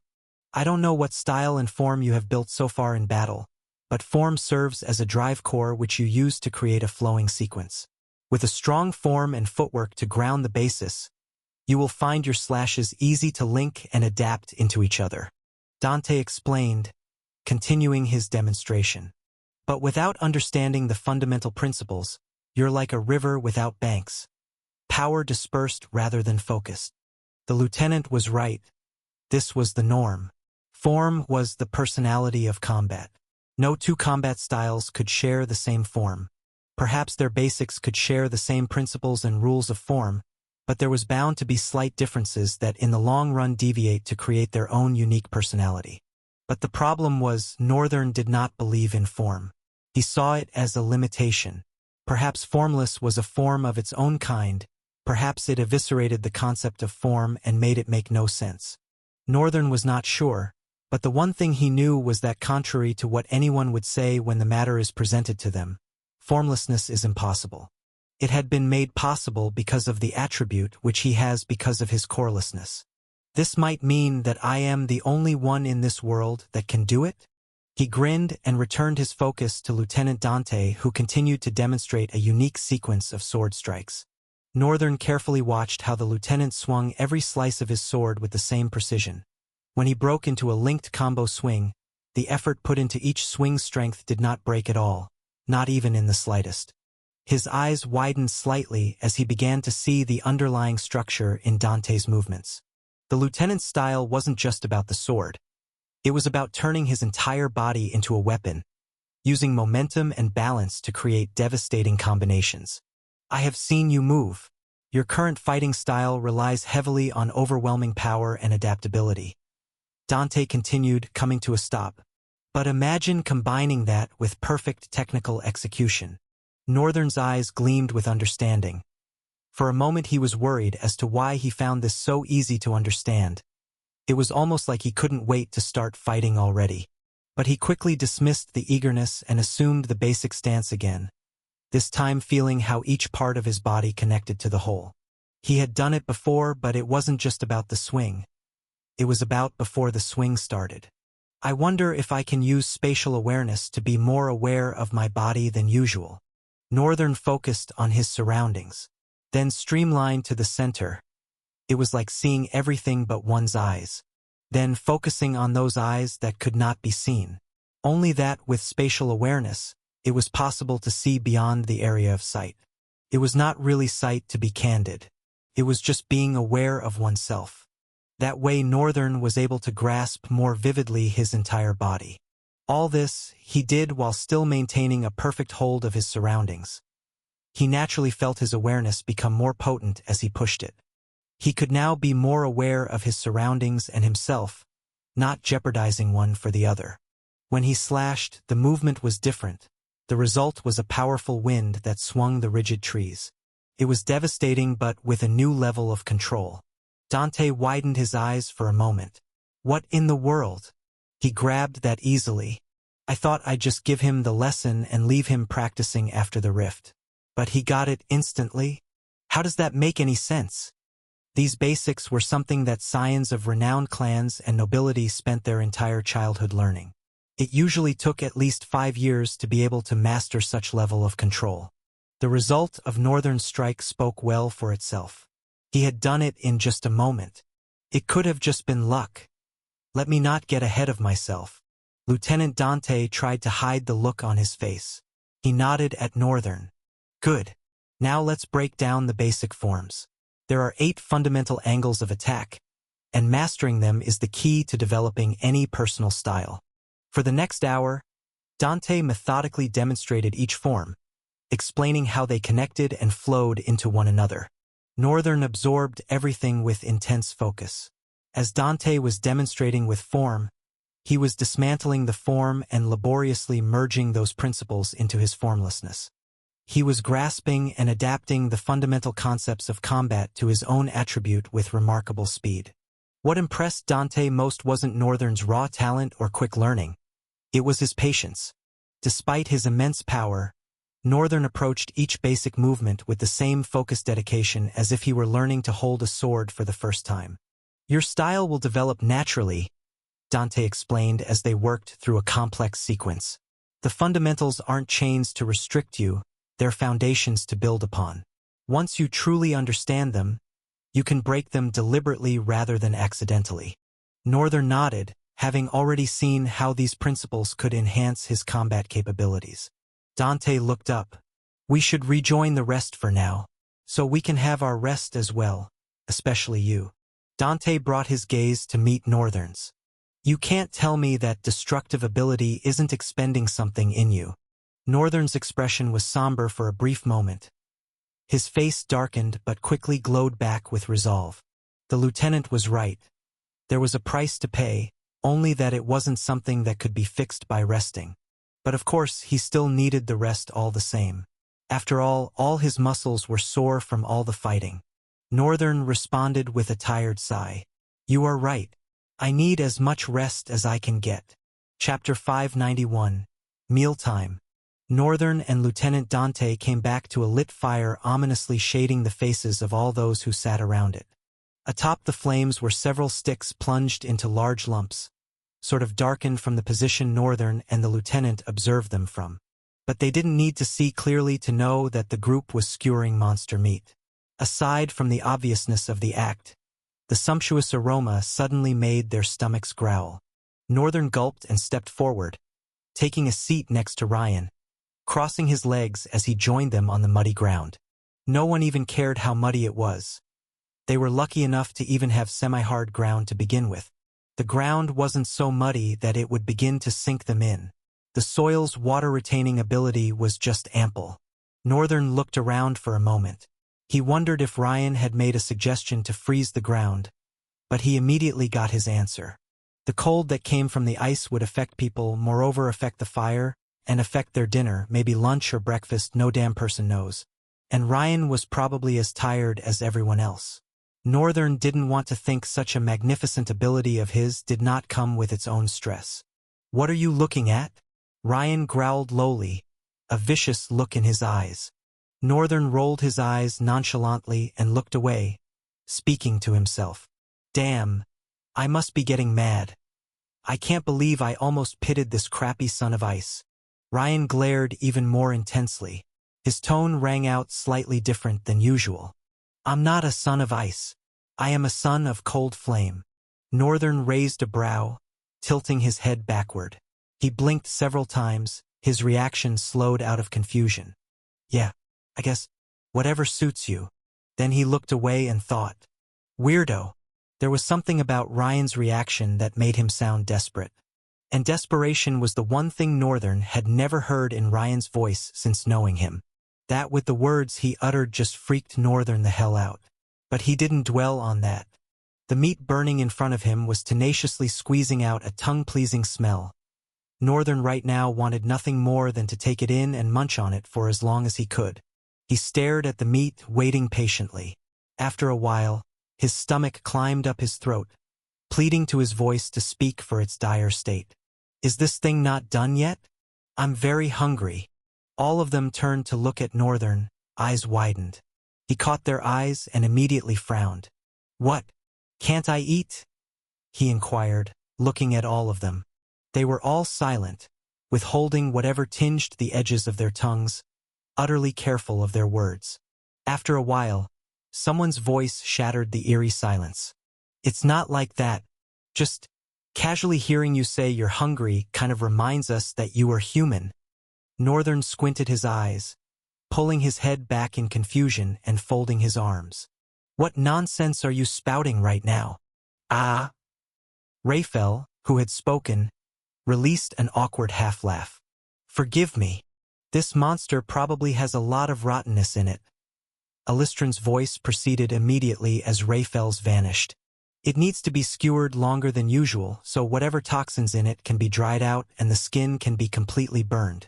If you want to enjoy it, you peel the burned skin and eat the meat. The explanation cleared all of Northern's questions. But he was still left confused by something. He tilted his head slightly as he asked, I don't understand. Has anyone hunted this kind of monster before? No. But there are rarely any kinds of monsters that are not in the books. As a walker, fundamental knowledge is important. These things are taught there. I thought you were a student of the academy. Northern frowned. He lingered a bit with a sour mood. As he wanted to reply, Ryan's voice beat him to it. We didn't get the chance to become actual students before we got jinxed. Northern, with slightly widened eyes, looked at Ryan. Their gazes met for a beat, then Ryan looked away. Shin watched this happen and felt his heart tear into two. Once again, he was reminded of what their overprotection of the poor boy had done to him. And an embarrassing moment like this one was the least harm it had done. Well, among the fundamentals of Rift survival education, there are several types of monsters and ways to eat them. Of course, most of the safest ways is by... Alistron gestured to the fire with his hands to end his statement. There are several other ways, but I don't think that's a lesson for tonight. If we get back alive, I will arrange a short class for you guys in the Citadel. But the most important thing you must know is that it's important to carry a piece of monster meat with you for every kill. It will come in handy. That explains why there are so many. Northern glanced around and focused back on the meat. Silence drowned the atmosphere once again. Then, after a couple more minutes, Rayfel took out the meat and started handing it out to all of them. After Lieutenant Dante received his, he walked away saying, "I'll keep watch. The rest of you can sleep." Northern watched the rigid man walk away, his fine coat swaying left and right with every step he took. For a moment as he watched the lieutenant, he thought, maybe he's just a nice guy in a tough shell. After all, Lieutenant Dante had done him a favor most drifters would be reluctant to do. Of course, he didn't forget that there was a prize, but he wasn't so sure how heavy of a prize he would have to pay for this generous offer. Whatever it will be, I'm sure it'll be worth it. Northern took the meat into his mouth, gently savoring every delicate delicacy of it. Chapter 592. DIY. Northern stood in a training ground in the tower. The training injuries that were left there by Jesai had fully healed. The place was as good as new. He grounded his feet to the floor, his eyes fixated on the wall in front of him, focused and rigid. They bore an awareness of not just what was before him but even behind. His entire body stood as a singularity even with his sword. Only when he was finally internally satisfied with his stance and basis of grounding did he move. Northern began to execute a series of slashes, swinging his sword delicately. There was a magnificent air of control that trailed the path of the sword each time it divided the air. Northern's eyes remained as focused as before he moved, even as he flowed from one strike into another. With the same amount of swiftness, power, and precision, the sword flowed from one movement into another, not increasing or decreasing. That was what he had noticed Dante do, and that was what he had admired. Dante was so in control of his sword that from the first linked attack to the last, the speed of his sword and precision did not reduce or increase. It was as if the lieutenant had a perfect proportion of power that he calculated to put into the strike and maintained it from beginning to end. Northern did not see anything greater than this.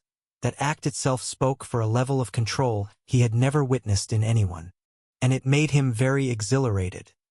He didn't think he could have such control, thanks to the immense strength he now possessed as a sage. But seeing Dante do it lit up a spark in him. While he pretended to sleep in the surface world, he slipped into the limitless void and began to practice. Northern continued to practice each strike with a certain amount of dedicated control. He would put a certain proportion and swing in linked strikes, flowing from one attack into another. When he used an enormous amount of strength, usually, it resulted in the walls of the tower suffering for it. And it was difficult to reduce it. It was also difficult to control the amount of strength he put into a strike mid-battle. But he continued at it, practicing. He didn't need to get it yet. All he was creating right now was a foundation which he would use to create his own unique style using the abilities of Chaos Art as raw material. He didn't know if the system would appreciate it yet, but the new ability DIY allowed him to do these things. Aside from the fact that when he absorbed talents they were tailored to suit the nature of his void and chaos, Northern, thanks to DIY, could now also create new abilities explicit to him alone as long as he understood the principles. Being able to bend certain principles and create constructs of chaos, as long as his understanding was flawless, could have contributed to it. and it would also make it easier to do. Another thing Northern was glad about that DIY brought to him was Talent merge, talent uave, talent iresure. with talent merge, he could join two talents together to create something never seen. Talent we've allowed him to bring out the abilities of some talent and put it into another talent or even remove them from each other to create a unique soul talent that had probably never been seen. Talent erasure. He could delete a talent he deemed useless. But the magnificent thing about these abilities was that as far as the system was concerned, they didn't just work with talent, they worked with abilities. It was the reason why what he did with Black Flame and Black Lance was possible. And the reason why he was able to achieve the unachievable. Because of DIY. Usually, revealing Chaos' true form should not be something that he could dare with a minimal amount of chaos in him. And it was why it was regarded as a tremendous achievement even by Chaos itself. The essence of DIY was that he could now tailor anything to suit his nature and also create his own unique abilities from scratch, by deep knowledge and understanding. That was why Northern was swinging this hard and training despite the ball of sweat that rolled down his face and soaked his black shirt. The dark mortal swung in his hands with a cold intensity, whistling through the air with a dark and eerie thrill. Northern stopped for a moment and focused on the sword, narrowing his eyes as he considered a few things. He loved swords very much, maybe because they were the first kind of weapon he ever used or because they were easy to use, but he loved them and had grown attached to using them. However, this was bad for him. He carried an essence of formless. His identity lay in not having an identity. This made him a very volatile and versatile existence. An attachment of such could limit his explosive potential. Northern felt the need because of this to discard the sword for a while, or so that it wouldn't go to waste, give it to someone else. Northern dropped to the ground, leaning his back against the wall while thinking about it. I guess it's time to create another void summon. As he spoke, his scenery switched before his eyes, transitioning to the ethereal vicinity of the Void Palace, with Northern sitting cross-legged on his softly glowing white throne. This time it shouldn't be too difficult, he muttered and summoned. Hentu. The shadow instantly appeared before him. It was like dark smoke molded into a humanoid shape but unstable and emanating some of its properties into the air. This is going to be so easy and fruitful, I believe. Northern licked his lips as he spoke, then summoned a clone. A perfect appearance of himself appeared before his eyes. Northern stared at the clone for a while and smiled. Then he pointed to his forehead, where opened a vertical eye, mind eyes, that he had received thanks to Revunt's awakening. Upon becoming a savant and a sage, Northern's cloning had gained two more abilities. The first one, clone durability, could increase the durability of several clones drastically, but this was also in proportion to numbers. For example, how durable 100 clones would be could never be compared to how durable 10 clones would be. The latter would be able to take so many damages and still retain their numbers, while the former would disappear instantly. The second one, conscience. This was the best thing ever that had happened to Northern regarding this cloning ability.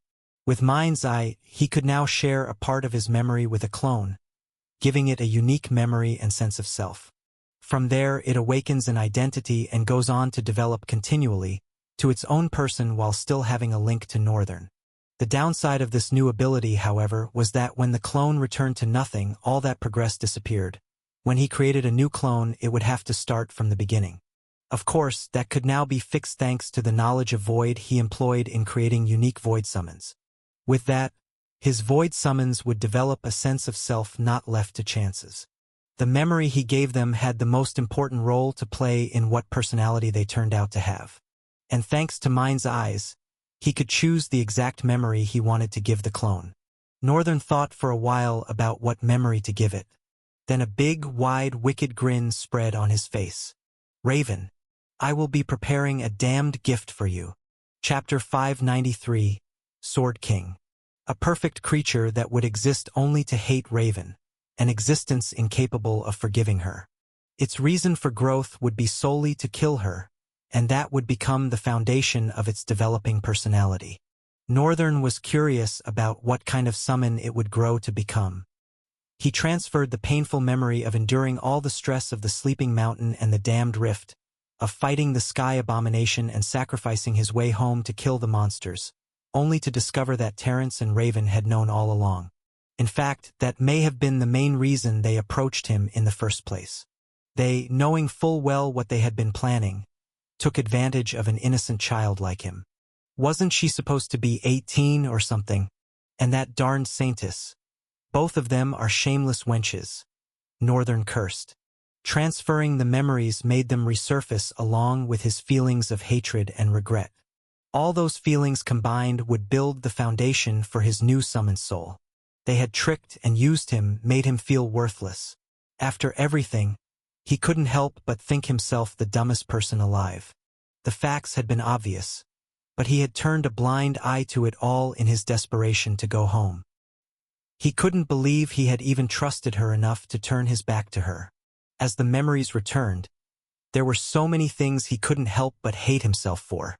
His hatred for her grew even more vile and pronounced, and with all gladness of heart, he would give that hatred a will and a name. Should you step foot onto this land's soil, I have a creature who will know no satisfaction or joy until he kills you.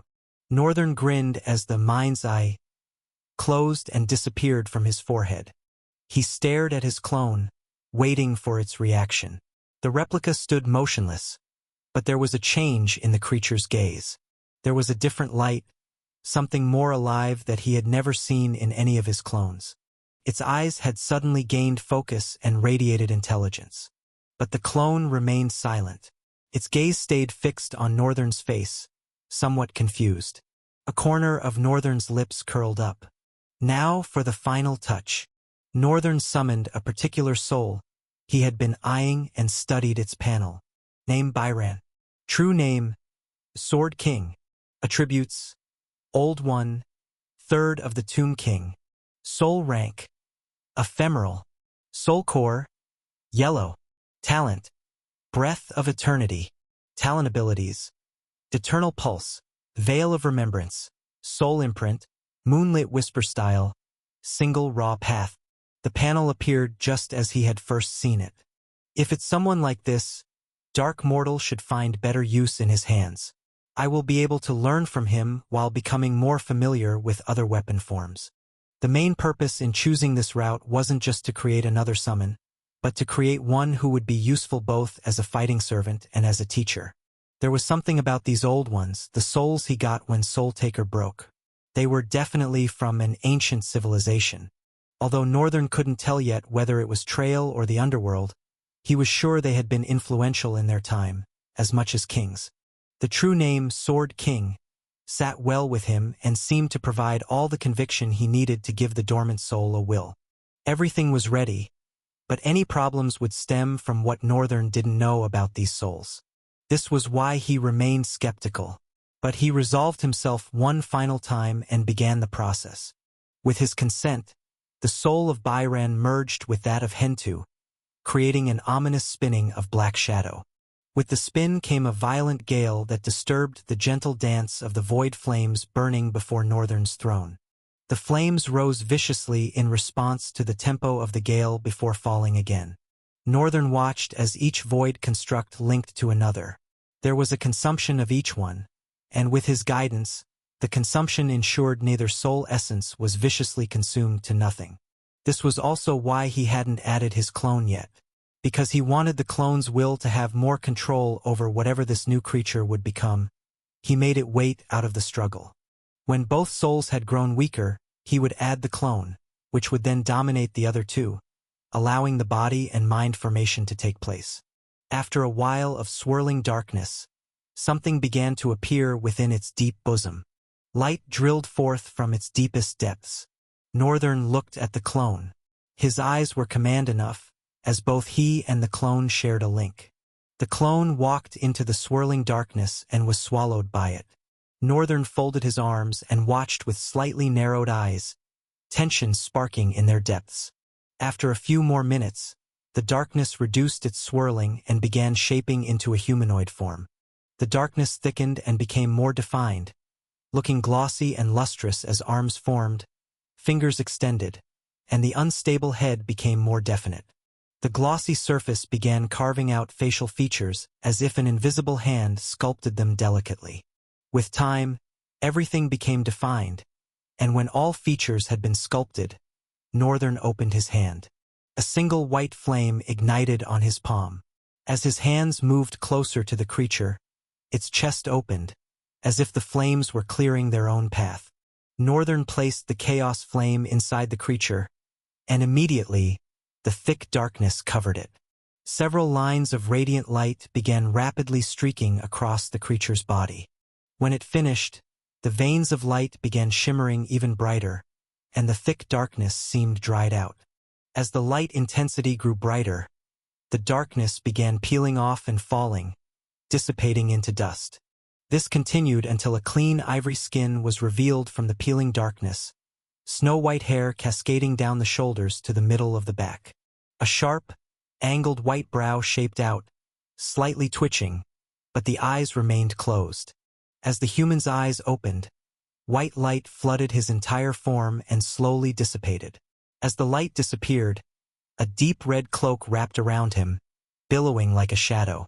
Beneath it, a black robe layered over a crisp white shirt, with a narrow black tie peeking through the open collar. The cloak's inner lining was pale gray, softening its edges as it draped over his shoulders. His cropped, light gray pants stopped just above his black boots, which glinted under the light. Tiny charms dangled at his hip, swaying with the soft and slow wind, and a single red pendant rested against his chest, catching the eye with a quiet, fiery glint. Northern was awestruck. The man radiated more elegance than he had ever encountered in his 2 entire lives. The man's sky-blue eyes met his azure ones, quickly measuring him in a blink. Then a slight frown bent the man's fine brows. "I don't have a sword. I need a sword." Chapter 594. To-Do List. Northern sat cross-legged while others were sound asleep, his eyes distant. He looked like he was staring at the tree in front of him, but his eyes were so out of focus that it was obvious his mind was somewhere else. What in the world have I created? What have I done? He couldn't answer the question himself. He tried to piece together and compare his new summoned Byran with Revant. Of course, Revant was probably more powerful, though that was subjective, but there was a fine and dangerous aura that Byran exuded. It was ancient, resplendent, Empyrean, and most importantly, humbling. Compared to how Revant shared a drastic familiarity to his appearance, distinguished only by his hair, Byran looked nothing like him. It seemed one way or another the Sword King Byron's original face had managed to merge with his, creating something entirely different. A tall, intimidating man, with a defined jawline and narrowly charming facial features. He had an intense demeanor that rivaled Dante's facial authority, if not surpassed it. And the unique garb that adorned his body only made things more striking. He was outlandishly stunning. And the first thing he asked for was a sword. Northern paused his thoughts for a moment, finally moving his head to look up. He didn't need to test Byran to know that after Revant, this was his strongest summon. He sighed once more and a thought suddenly occurred to him. I don't even know what I'm going to do with all these guys. Where am I even heading? He knew for a fact that he wanted to be the strongest, but what was he really going to do with his life? And from here, where did he want to go? What was he going to do with all these strong beings he was creating out of the void? They were existences capable of shaking the world. Even though incomplete, Revant was a tyrant. The third Tomb King and Ascendant was immensely strong without doubt. A sword in his hands would be like giving lightning to dark clouds. If it didn't cleave the world in two with a strike, it would make the clouds rumble with fear and darkness. And there was Revant, a disaster waiting patiently to happen. He didn't think taming a tyrant would be easy, or even possible. But from now until Revant began to be a problem, he would be of great use. Northern only had to make sure he grew stronger so he could dispose of him before he became a problem. Then there were Night Terror and Black Mamba. Night Terror was currently an emanation of Void while Black Mamba was a whisper of Void. Both of them have sky-tearing potential to become stronger than Paragons when they become Servant of the Void, the highest rank a Void summon could reach. The Void rank didn't apply to Revant, obviously because of the quality of his soul, but Byran had started as an echo too. Upon his new birth, he had gained a void ability, the one thing Revant didn't get to have. If Byran continued to grow and also became a servant of void, he would grow powerful too. Comparing it to the might of a paragon by then would be demeaning. All of them were going to become immensely stronger as he grew. And there was plenty of time for that. After all, he was only 16 right now. And then there were Jeskai, Linus, and his two dumb subordinates. Linus wasn't really an issue. Northern planned to send him back after making sure he had filled him with sufficient fear. Enough for the spoiled knight to understand that nothing but a gruesome fate awaited him should he decide to make an enemy of Northern. But where was he going to put Jeskai? How was he supposed to fit all this world of secrets into his daily life now that he had found his mom? Wouldn't he have to keep living with so many lies? It was the one thing he didn't even want to do. But was telling them safe? It wasn't a matter of trust. He trusted his mother and father, but how could he be sure this wouldn't burden them more than he expected? Then there was the impending doom that awaited him should the whole Riemgard Empire find out their prince was alive. The people who tried to kill him at childbirth would obviously come again. Amidst all of this, there was damned Ruffsburg who would emerge as a luminary. Northern didn't yet know how vast the power distance between a luminary and a paragon was. There was no record of it, and if there was, he didn't have access to it. He leaned back on his hands and exhaled.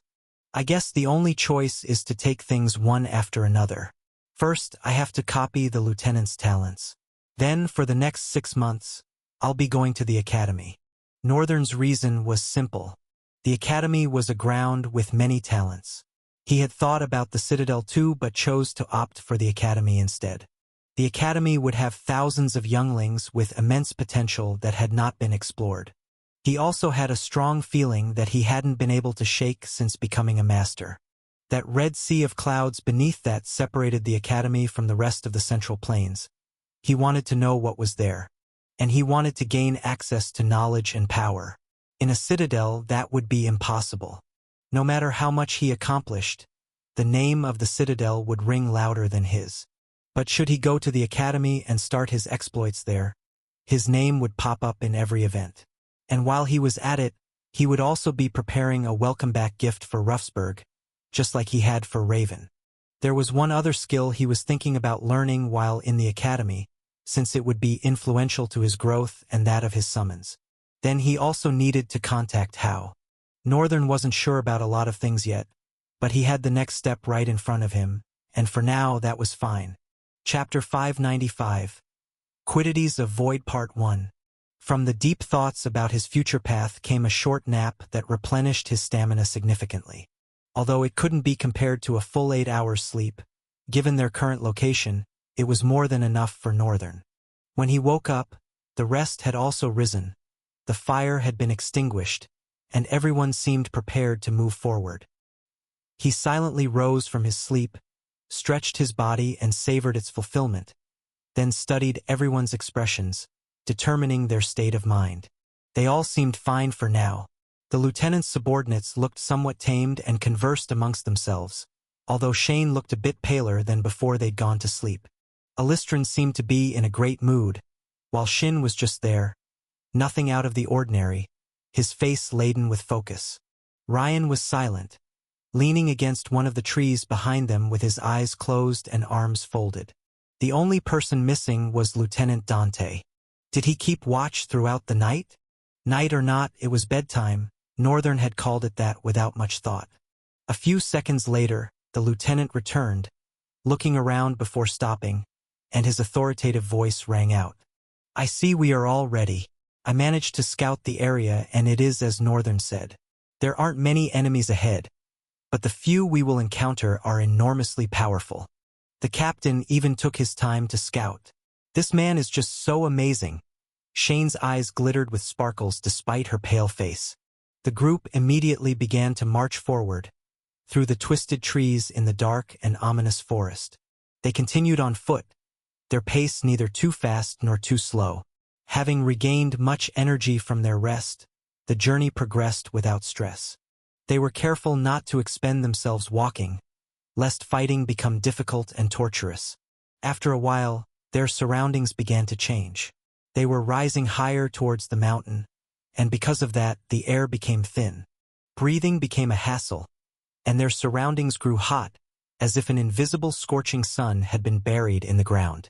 But they continued nonetheless. The twisted trees had greatly reduced in number, becoming even more sparsely scattered than before. The ground seemed dry. Most of the water had streamed down over time, leaving the mountaintop dry, plain, and hard.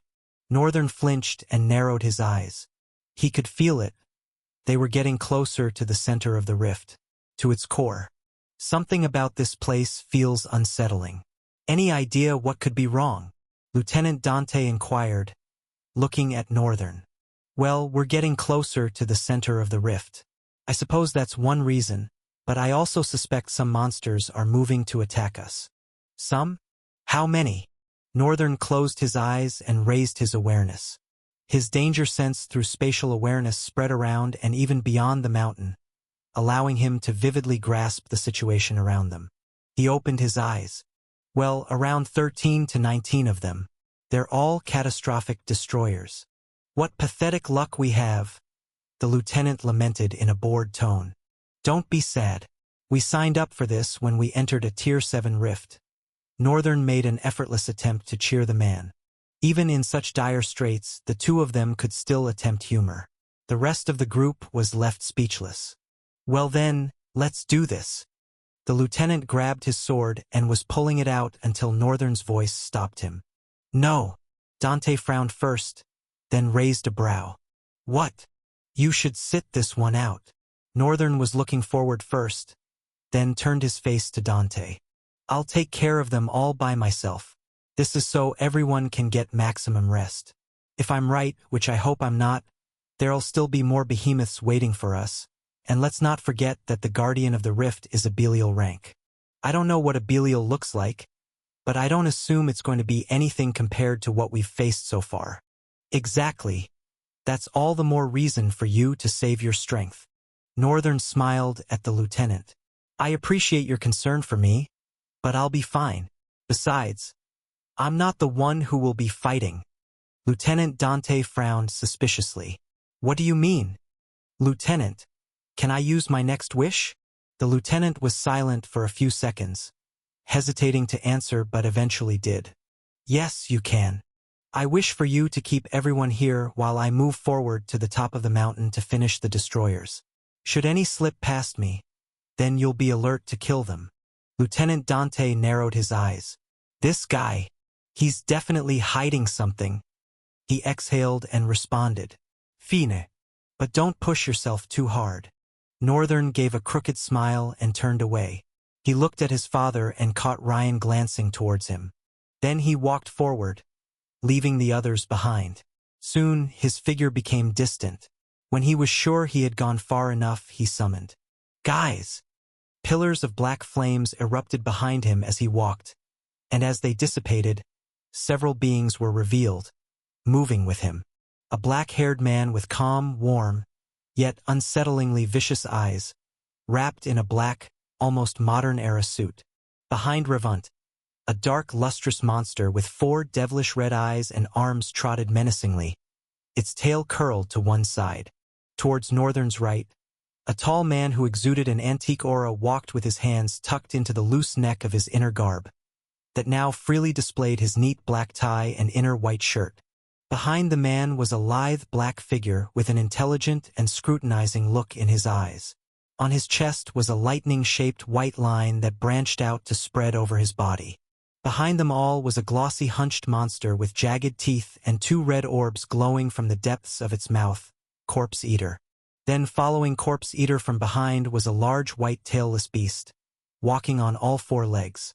Each movement caused its fur to dance in the wind, its blue eyes radiating excitement.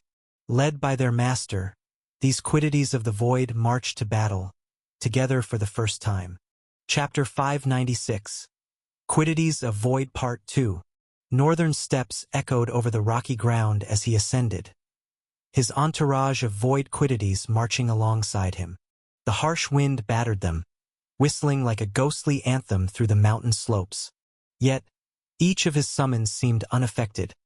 their eyes fixed ahead, gleaming with dark promise. They finally came to a stop after their master did. Northern fixed his gaze forward, his eyes glowing with a cold and powerful light. He then turned around, looking at everyone in a breath before opening his mouth to speak. Just see this as me letting you guys loose. The one who kills the most of these guys gets to be number one. Byron's eyes twitched, and he silently looked forward with an indifferent expression. Revant, on the other hand, had his face contort darkly, while the others went ablaze with an ominous passion gleaming in their vicious eyes. Before the two most human void quiddities moved, black forms blurred past them. Byron's eyes widened. Everything was still pretty new to him, and he had not yet acclimated to things since gaining life. Northern had left immediately after giving him a black sword. He didn't even get to say a word of thanks. And now, there were all these strange creatures that were familiar and at the same time unfamiliar. There seemed to be a lot of thought in his mind, so he looked aloof. Even as Revant shot away, he stayed, patiently watching the monsters that broke out of the ground ahead. The creatures were a twisted fusion of human and insect, their sinewy form covered in armor-like segments with a sickly sheen, as if dipped in the very essence of corrupted blood. Their bodies were long, winding into a massive scorpion-like tail that dripped with a viscous, dark fluid. Multiple limbs, spindly yet powerful, anchored them to the ground, and antennae twitched with an unnatural rhythm, sensing the thick atmosphere of the blood rift. Eyes like pools of tar glinted with malice, hinting at a mind twisted by the plague that birthed it. Veins pulsed beneath their chitinous skin, each beat spreading a toxic glow that radiated the rift's corruption. As they moved, they exuded an aura of decay, turning the air sharp with the scent of iron and rot. They met in a frightening clash with Night Terror, Black Mamba, Corpse Eater, and Revant. Now, even Mr. Fluffy powerfully leaped from behind and pounced on one of them, brutally tearing its chitinous skin away from its body. Byron stayed there for a moment. Then he turned back to face Northern and went down on both knees, lowering his head. Northern raised his brows, his eyes expanding. What is happening right now? Thank you for giving me a sense of purpose and bringing me to life. Wherever Raven is, I will find her and bring her to justice for what she has done to us. Northern tilted his head. Us? Does he understand that those are not his memories? A small frown creased Northern's brows. That's not how this was supposed to go, though? Northern was silent for a while, but he already had an idea of what was happening. If it was just his clone, it shared a sense of self with him. It might have turned out as the clone not recognizing himself as a part of Northern but rather as a singular existence and owning those memories. That was, in fact, what Northern was expecting.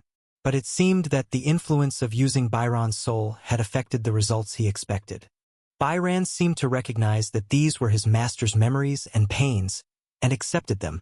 What Northern was not sure about was if this would still continue to shape Byron's personality, or if his old personality would intrude just like his intelligence had. Northern sighed and combed his hand through his hair tiredly as he responded. You are welcome, but don't you want to join them? The way it looks, they will be disposing of the monsters soon. It is fine. I do not want to fight for ranks and position. To be yours alone is my joy and gratification. However, I do want to make your immediate wish come true and show you that you can leave Raven's demise to me. Northern smiled. I like this one. I like this one very much. All right, Byron. Do what suits you. I won't stop you. Northern said and turned away from Byron, focusing on the rest who were in the middle of an intense battle, not minding as Byron disappeared into nothing. Revant moved with fluid grace, his every motion a dance of lethal precision. He closed in on the destroyers, his suit's dark fabric fluttering as he sidestepped the swipes of their clawed limbs. His hands seemed to blur, delivering bone-crushing punches and kicks that shattered chitin and sent smaller creatures reeling. When a destroyer lunged at him, mandibles open wide to tear him apart, Revant twisted midair and delivered a blow to its head with such force that it splintered, black ichor spraying across the ground. He landed softly, a disgusted smirk tugging at his lips. He removed the blood-stained gloves in his hands and exchanged them for clean ones before joining the fray again. Black Mamba moved like a shadow, his form flickering as he phased in and out of visibility. One moment, he was before a destroyer. The next, he was behind it, his hand plunging through its hardened skin to tear out a piece of its core. His aura distorted the air around him, creating afterimages that confused the creatures. The destroyers swung wildly, their attacks missing as Black Mamba evaded with spectral ease. With a swift slash of his hand, he left deep wounds in his enemies, and mercilessly swiped their heads off with his other hand, unequipped with any weapon. Meanwhile, Night Terror struck with terrifying precision. His form sometimes looked unstable as he coiled around the destroyers, tail snapping out with the speed and force of a whip, breaking bones and leaving deep gouges in the monster's hides. The four red eyes shone with an almost sadistic pleasure as he toyed with one of the smaller destroyers, wrapping it in a crushing embrace before injecting his needle-like fangs into its body one after another. The creature shrieked, its limbs spasming as Night Terror's fingers dug deep into its skin. Satisfied, Night Terror released the limp body, already moving on to the next. In the midst of this chaos, Mr. Fluffy was a force of raw power and ferocity. Unlike his companions, there was nothing subtle about his approach. He barreled into the destroyers with earth-shaking force, his massive body a wall of muscle and fur. With each swipe of his massive paws, he sent destroyers flying, their bodies breaking on impact.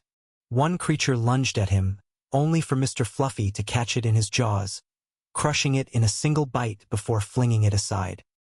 His blue eyes gleamed with fierce joy, and a growl rumbled deep in his chest as he pounced on another destroyer, tearing it apart with brutal efficiency. Before the battle seemed to start, it looked like it was nearing its end. In one moment, all the catastrophic destroyers seemed to have been done away with. Only one was left. Night Terror and Revant exchanged a brief glance, a vicious passion igniting in both their eyes. Northern watched with interest as Night Terror and Revant dashed off towards the final destroyer. The creature's segmented body pulsed with a sickly light, its mandibles clicking in a frenzied rhythm as it sensed the approaching doom. Night Terror's form rippled, darkness seeping from his being like thick smoke. His movement was instant, closing the distance with predatory grace. But Revant was already there, his pristine gloves a blur as he struck at the creature's joints. "You think you can beat me with such slipshod speed?" His face twisted with a wicked grin as he looked at Night Terror while snatching the last kill. The destroyer screamed, a sound that echoed across the mountain slope, its tail whipping between them in desperate defense. Neither moved back. Night Terror's claws raked across its side, while Revant's fist found its mark on the creature's skull, their attacks landing simultaneously. Black ichor sprayed the rocky ground, and the monster collapsed in a heap of broken chitin and twisted limbs. But that did not seem to be the end. Night Terror lunged his claws at Revant, and like a child, Revant dodged and twisted a punch into the creature's abdomen. Northern's lips curved slightly. Interesting. His eyes held a glint of amusement as he watched his creations bristle at each other. Mr. Fluffy sat back on his haunches, his massive form casting a shadow as he observed the tension with those intelligent blue eyes. His fur was matted with the dark blood of their enemies, yet he seemed unbothered. Black Mamba materialized beside Northern, his form still flickering slightly. He tilted his head, watching as Night Terror and Revant squared off. "That's enough." Northern's voice cut through the tension like a blade. "We have more pressing matters to attend to." Revant straightened his gloves, his expression returning to its usual controlled state. Night Terror's darkness receded, though his red eyes still burned with unspent violence. "Now, I wonder where Byran took off to." Chapter 597, Two Icons. Northern was in thought for a minute, his eyes carefully scanning all of his void summons while seeming to converse with his brain at the same time. He folded his hands together and lowered his head a little bit, furrowing his brows as he argued with himself. "I should be able to finish the rest on my own. If I went full throttle with all my summons, in fact, defeating the rift would have been possible. Maybe I was just short-sighted for a bit. He scratched his chin. But then, how would I have copied these talents? Besides, I still need to copy the lieutenant's talent.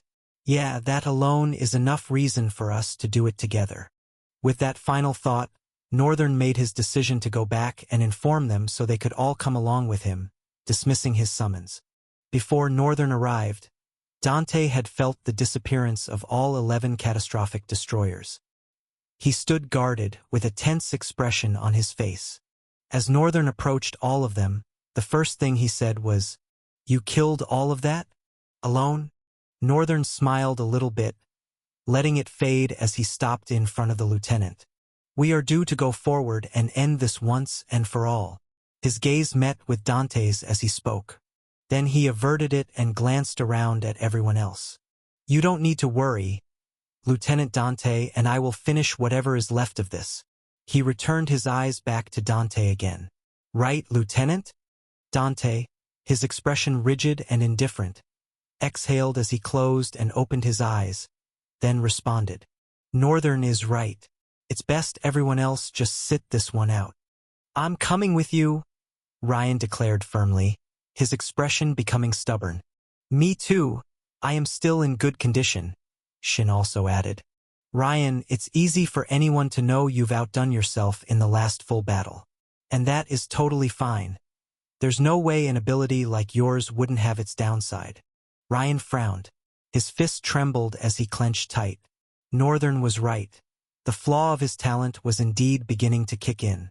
If anyone looked closer, they'd see that he was getting paler than usual. If he pushed himself any more than he already had, he might have to start fighting through a serious cold that would sting throughout his body. And the reality of this situation was that there was no need for all of that. He didn't need to push himself that hard. Not when Lieutenant Dante and Northern could indeed put an end to things on their own. Northern turned to his father. "You too, father. I know you are in top condition after rising to a new rank, but you should still sit this one out. You'll only get in our way." Dante glanced at Northern as he spoke. Shin gritted his teeth, lowering his head for a few moments before releasing his voice from the jail of his teeth. "I have heard you then. I will stay back, and we will protect ourselves in case things go wrong on any side." "Things won't go wrong." Northern, however, did not say that aloud. Instead, he offered a very short-lived smile and said, "All right then, father. That will be helpful." Shin stepped closer and put his arms around Northern, hugging him for a brief moment. "Be careful out there," he said and released the hug, stepping back from Northern. Northern immediately turned away and walked from the group along with the lieutenant. After they'd gone a little bit further, Dante spoke. "Isn't that quite the heartless thing to say to your own father? Even if he is your foster father." Northern glanced at him, one of his brows tweaking up. "What? It wouldn't take a genius to figure out that the Kageyama scion is not your father. They have a strong gene for black hair. And your white hair is too foreign. If you are not a foreigner, then your parents must be." Northern looked down with a frown on his face. "Was it that easy to figure out?" Lieutenant Dante sighed. "Don't worry. I am not interested in whatever family you are from or the secret you are hiding." Northern raised his head confidently and sighed too. "That's a relief, really. Saves me from making a difficult decision." Lieutenant Dante scoffed in disbelief. "I guess it is understandable that someone like you is this cocky." Northern grinned with a corner of his lips, looking at the lieutenant with a playful light in his eyes. "Cocky? Cocky really? I don't press where I know I won't break. Do you want to try and see if cockiness is just what this is?" Lieutenant Dante paused, resting his hand on the hilt of his hung sword. "Are you picking a fight with me?" Northern, seeing how Dante's tone and expression suddenly became tough and authoritative, clicked his tongue in disgust. "You can't even take a little joke. Your life must be very boring. That's quite ironic coming from you." Northern tilted his head, squinting his eyes. "What do you mean by that?" Lieutenant Dante hid a smile and continued forward. He enjoyed the disturbance and managed to leave Northern as he walked ahead. Hey, don't walk away. What do you mean by ironic coming from me?" I am very good at taking jokes. I am a very likable person because I am funny. Sure, sure. At least it helps you sleep every night. What? This bastard. Northern trotted forward but suddenly stopped as Lieutenant Dante halted. The lieutenant glanced around. His eyes widened. And only you supposedly did all of this? Northern cocked his head, a menacing light glowing in his eyes, as he walked past Lieutenant Dante with his back. His eyes finding delight in the lieutenant's disarrayed expression. When did I ever say it was only me? Hurry up and let's go finish this, he said as he turned around and suddenly vanished. The lieutenant also followed, his form blurring through the wind, leaving a crimson trail. They continued to the top of the mountain and after a while finally reached its peak. Then they paused. Northern stood at the edge of the mountain and looked down towards its backside. The depth of the mountain was covered in crimson clouds. Somehow, it resembled something he had seen before. That is where the Guardian is? If I am not mistaken. Yes, Northern replied, his gaze locked downward. What is the percentage of you being mistaken? Northern raised his head with a crude grin. 0. None. Chapter 598. The Subordinate. So what is next? Dive? Or walk? Northern stayed silent for a few minutes. Then he scrunched his eyes. Well, whichever one you think is faster. Faster? Why do we have to be worried about speed? If I'm not wrong, a subordinate of mine is already down there. We don't want to miss the fun now, do we? Why do you keep saying if you are not wrong? If you are not mistaken? When you very much know you are not? What's wrong with trying to sound humble? You humans will never be pleased, I see. I suppose you are not one of the very humans you speak about. Northern looked at the lieutenant with a smile. Don't take too long. He fell down the mountain unrestrained, unbothered, his form disappearing into the red cloud. Lieutenant Dante stared deeply for a couple of beats. He really just fell into it? He sighed and walked forward. Unlike Northern, who fell directly as if he was going to sleep, the lieutenant with Steez walked forward until there was no more land, then thrust deep into the ominous depth of the mountain. Northern, as he was about to land, twisted his body mid-air and landed with grace that complemented his frame. The red clouds parted around him like curtains, revealing the jagged terrain below. His metal boots barely made a sound as they touched the ground, a stark contrast to his imposing presence. He tilted his head, listening. The faint echoes of combat drifted through the mist, metal clashing against metal, punctuated by occasional bursts of energy that made the air crackle. Someone was already engaged in battle just as he had thought, and he need not think excessively to figure out who. When he said he would fulfill my immediate desire, was this what he was talking about? Was it possible that Byran, instead of dealing with the monsters just like everyone else, had detected the presence of a much stronger opponent and gone after it to please Northern? How many steps ahead is he thinking? 2? 3?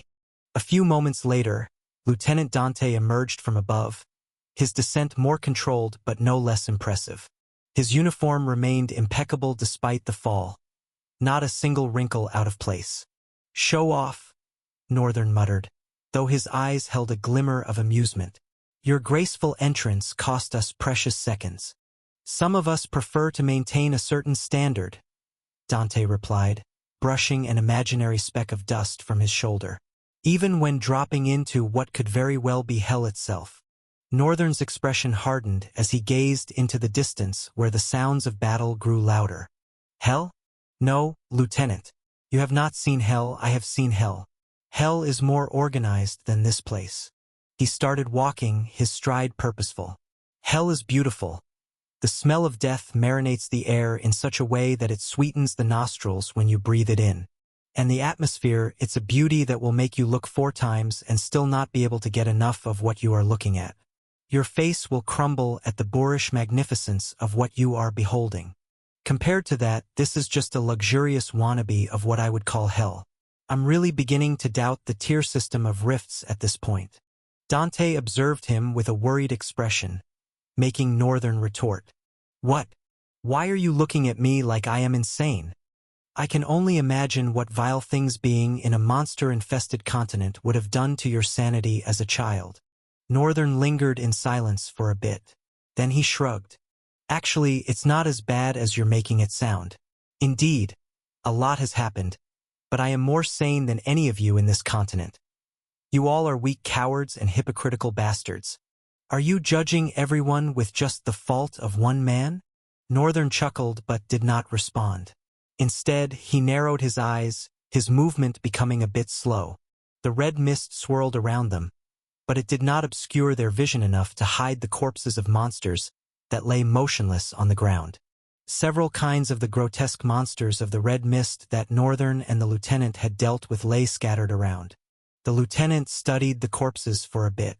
Your subordinate is a swordsman? A very good one at that. Yes. Northern allowed a little proud smile. He's a new guy, but he might be the best thing that has ever happened to me. Don't go placing your trust in people like that. I'll tell you, it ruins. Thanks for the advice. I don't even do that to begin with. Northern went silent as he observed all the corpses. Then he brought his face to meet the lieutenant's, with a decisive look in his eyes. I guess you have decided what the last wish is going to be. Yes. Let's hope it's something I can do. Northern smiled, attempting to ease the tension that suddenly hung in the atmosphere. Don't worry, it's very much doable. He looked forward. Whatever happens from now till we finish the rift dies with you. The lieutenant frowned a little bit. Before he got to say a word, Northern added, like you said, I do not trust you or any human, but if you mean what you said, then this you should do. If I find out you betray me in any way, death will be the least you are worried about, and you can just forget about that one wish. The lieutenant's expression was somewhat cold and unreadable. There was a faintly dangerous look in the depth of his eyes that seemed to rise like the flames of a furnace, but he suppressed them with a sigh and closed his eyes for a moment. Then he opened them and responded. It's fine. Your secret is safe with me. Northern smiled and nodded. Well, then, we've got a Rift Guardian to kill. Both of them continued forward. As they did, the corpses on the ground became more pronounced and plenty. Not to say that all of them were obviously behemoths, disastrous behemoths, calamitous behemoths, and even devilish behemoths. They finally reached a point where the red mist seemed to disappear. In front of them stood a tall cave with a metallic crimson door. In front of them, a white-haired man sat on a heap of monster corpses, blood splattered across his face, his eyes viciously reflecting the faint light of the ominous black blade in his hands. The blood on the dark mortal blade was seeping into the blade itself, and the man watched this with pleasure in his eyes. Then he averted his attention from the sword and looked at the two humans who were marching towards him. One of them, sensing the threat he posed, placed his hand on his sword. Your subordinate is quite strong. Is he a paragon too? And how did he get here? Byron stood up, stabbed his sword into the ground, and went down on one knee. Master, you have arrived. I left the strongest one for you and killed the minions so they don't get in your way. Chapter 599. The Test. Northern stared for a few seconds, not saying anything as Byron's eyes lingered on him. The Sword King was on his knee, his eyes fixed upon Northern patiently, with all the patience in the world, waiting for what Northern's response was going to be. Dante stood on guard, his hands fisted around the handle of his sword, eyes locked onto the strange being before him.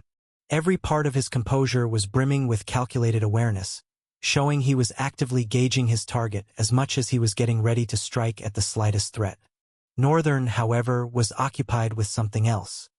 His eyes stayed on Byron's entire demeanor, from the unbreaking and resolved look in his eyes to his stalwart composure.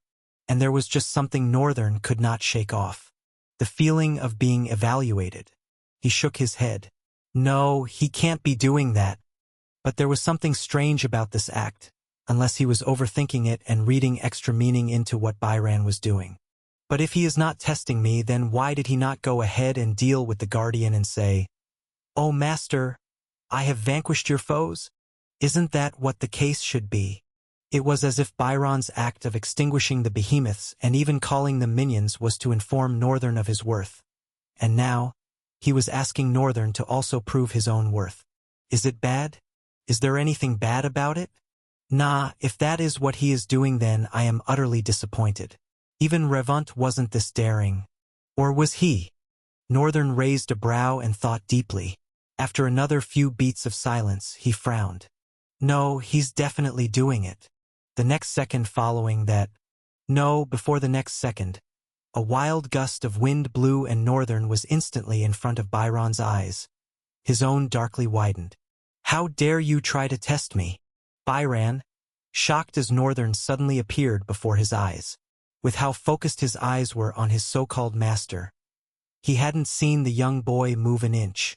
He did not even blink, but Northern's movement bypassed his vision somehow. Or did he not move? Byron was left utterly confused. I'm talking to you. Northern's tone struck like thunder, demanding the Sword King's attention with a lace of fear. He wanted to speak, but only stammers and failed words found him. He went silent, steadied his breath, and his rapid heartbeat. A grin formed on his face, and he bowed his head. I am sorry for my daring act. I wanted to be sure that someone who shares my dream of vanquishing a dreadful foe is worth my attention and effort. He dropped his second knee and kowtowed. But I was only stupid. I see now that I was only ahead of myself. Definitely, the times have changed from what they used to be. And you are definitely a strong man, worth serving and fighting for. It is an honor to share a dream with you. Northern stood upright and glared down at the Sword King from his vantage point. With Byron's heartfelt apology, there was nothing more he could do. Damn. These void entities keep asking for it. He turned back to Dante. It's fine. I have it under control. He won't bite you. Only then did Lieutenant Dante relax from his position and push his slightly drawn sword back into its sheath. He came forward, still observing Byron, even though he was still kowtowing towards Northern. Northern glanced at the colossal door of the cave briefly, his eyes catching a glimpse of a crimson flood-like engraving. Since you were going to do it anyway, stay outside and keep watch till I'm done inside. Yes, master. Do not worry yourself. You can leave these shrubs to me. Byron responded in excitement, raising his head. The moment Byron raised his head, Northern grabbed it and slammed it back down. Don't you dare move an inch from this position, else I'll be sending you into the nothingness you came from. Yes, master, I dare not disobey. With a line of blood streaming down the ground, the Sword King responded full of vigor. Northern stood back up and then moved towards the door. Meanwhile, Lieutenant Dante couldn't hide his shock at what he had just seen. A child treating an obvious adult like a lesser being. All these things just raised more questions about Northern's identity. And for once, he felt very tempted to use that one wish he had gained from Northern. But he resisted the temptation. The value was too small to spend such an expensive opportunity on. Not that he thought little of Northern, but what good would knowing Northern's identity do him? It was better off being left to rest. At the very least, he could understand why Northern had used his last wish to shut him up. Northern stood in front of the door studying its engraving. It looks like these things are telling a story. His voice drove the lieutenant's thoughts away, prompting him to also look at the engravings. Whoever created this must have taken a long time doing it, the lieutenant commented shortly after he began to study it. It seemed like the metal was carved and painted afterwards, but the painting is so amazing. The details of shading are astonishing, is what I would have thought if I was inexperienced. Lieutenant Dante, fascinated by Northern's latter statement, interestingly raised a brow. Okay, so what's your deduction as an experienced drifter? Northern squinted his eyes and moved his hand to touch the door, feeling its smooth and rough surfaces due to the engraved shading areas. This material was entirely forged from blood. The engraving was done when the door itself was in a semi-hardened stage. Lieutenant opened his mouth.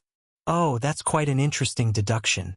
Only an experienced drifter would indeed say something without much evidence.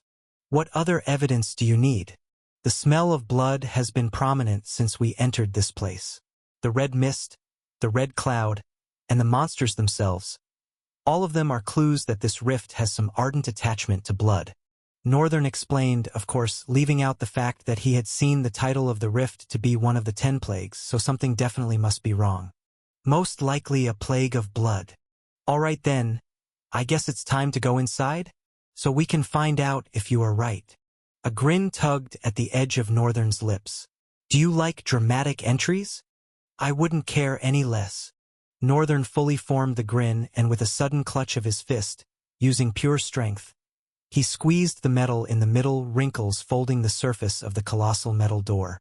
With a flick of his hand, the gate wrenched itself free from the arms of the cave wall, flying inside and destroying the ground viciously. Chapter 600, The Blood Palace. Northern stepped into the cavern, walking forward over the wreckage of the colossal door, his boots crunching on the warped metal as he strode into the blood-soaked darkness beyond. The air within was heavy, thicker, almost tangible, as if each breath drew not oxygen but the weight of 1,000 souls. The crimson haze that filled the cavern outside seemed to condense here, pooling in murky rivulets across the polished floor. The Blood Palace. The vast chamber unveiled itself in solemn, gruesome grandeur. The walls appeared alive, veins of dark scarlet pulsating faintly beneath their surface, as though the room itself had been carved from a colossal living organism. Overhead, an arched ceiling stretched high into shadowed obscurity, lined with crystalline droplets that glistened like blood-red tears, catching and refracting the dim light into a haunting mosaic. Towering statues lined the length of the hall, each depicting a crusader mid-battle. Their blood-forged forms were grotesquely lifelike, every detail painstakingly rendered.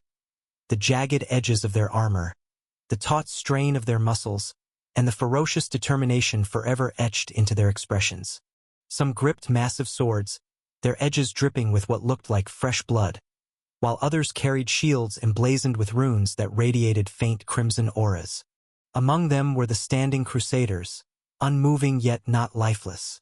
Their poses were rigid, their stances militant, but their eyes burned with a dim, sinister glow. From their fingertips danced faint trails of spell arts, glyphs and sigils of blood magic that floated in the air like dying embers, waiting to be unleashed at the slightest provocation. At the heart of the hall, elevated on a staircase of bones entwined with crimson tendrils, stood the grand throne. No, the thrones. The tallest, central seat loomed over the others, a menacing construct of blackened bone and blood steel similar to the door's material. Its surface was adorned with jagged spikes that seemed designed not for comfort but for supremacy. Seated upon it was a figure draped in flowing robes that shifted like liquid blood, the crimson fabric cascading to pool at the base of the throne like a river of gore. Their face was hidden beneath an ornate helm, its design a fusion of elegance and savagery, with horns curving outward like a crown of violence. They held a scepter in one hand, its tip pulsating with raw, terrifying power that made the air hum with latent energy. Flanking the central throne were lesser seats, each occupied by a crusader in repose, their armor distinct yet unified in a macabre aesthetic. These seated figures exuded a commanding presence, their postures upright, as though ready to rise at a moment's notice to answer their master's call. Northern stopped at the threshold, his gaze sweeping the room. The oppressive energy swirled around him, trying to claw its way into his soul. Lieutenant Dante, who had followed cautiously behind, froze at the sight.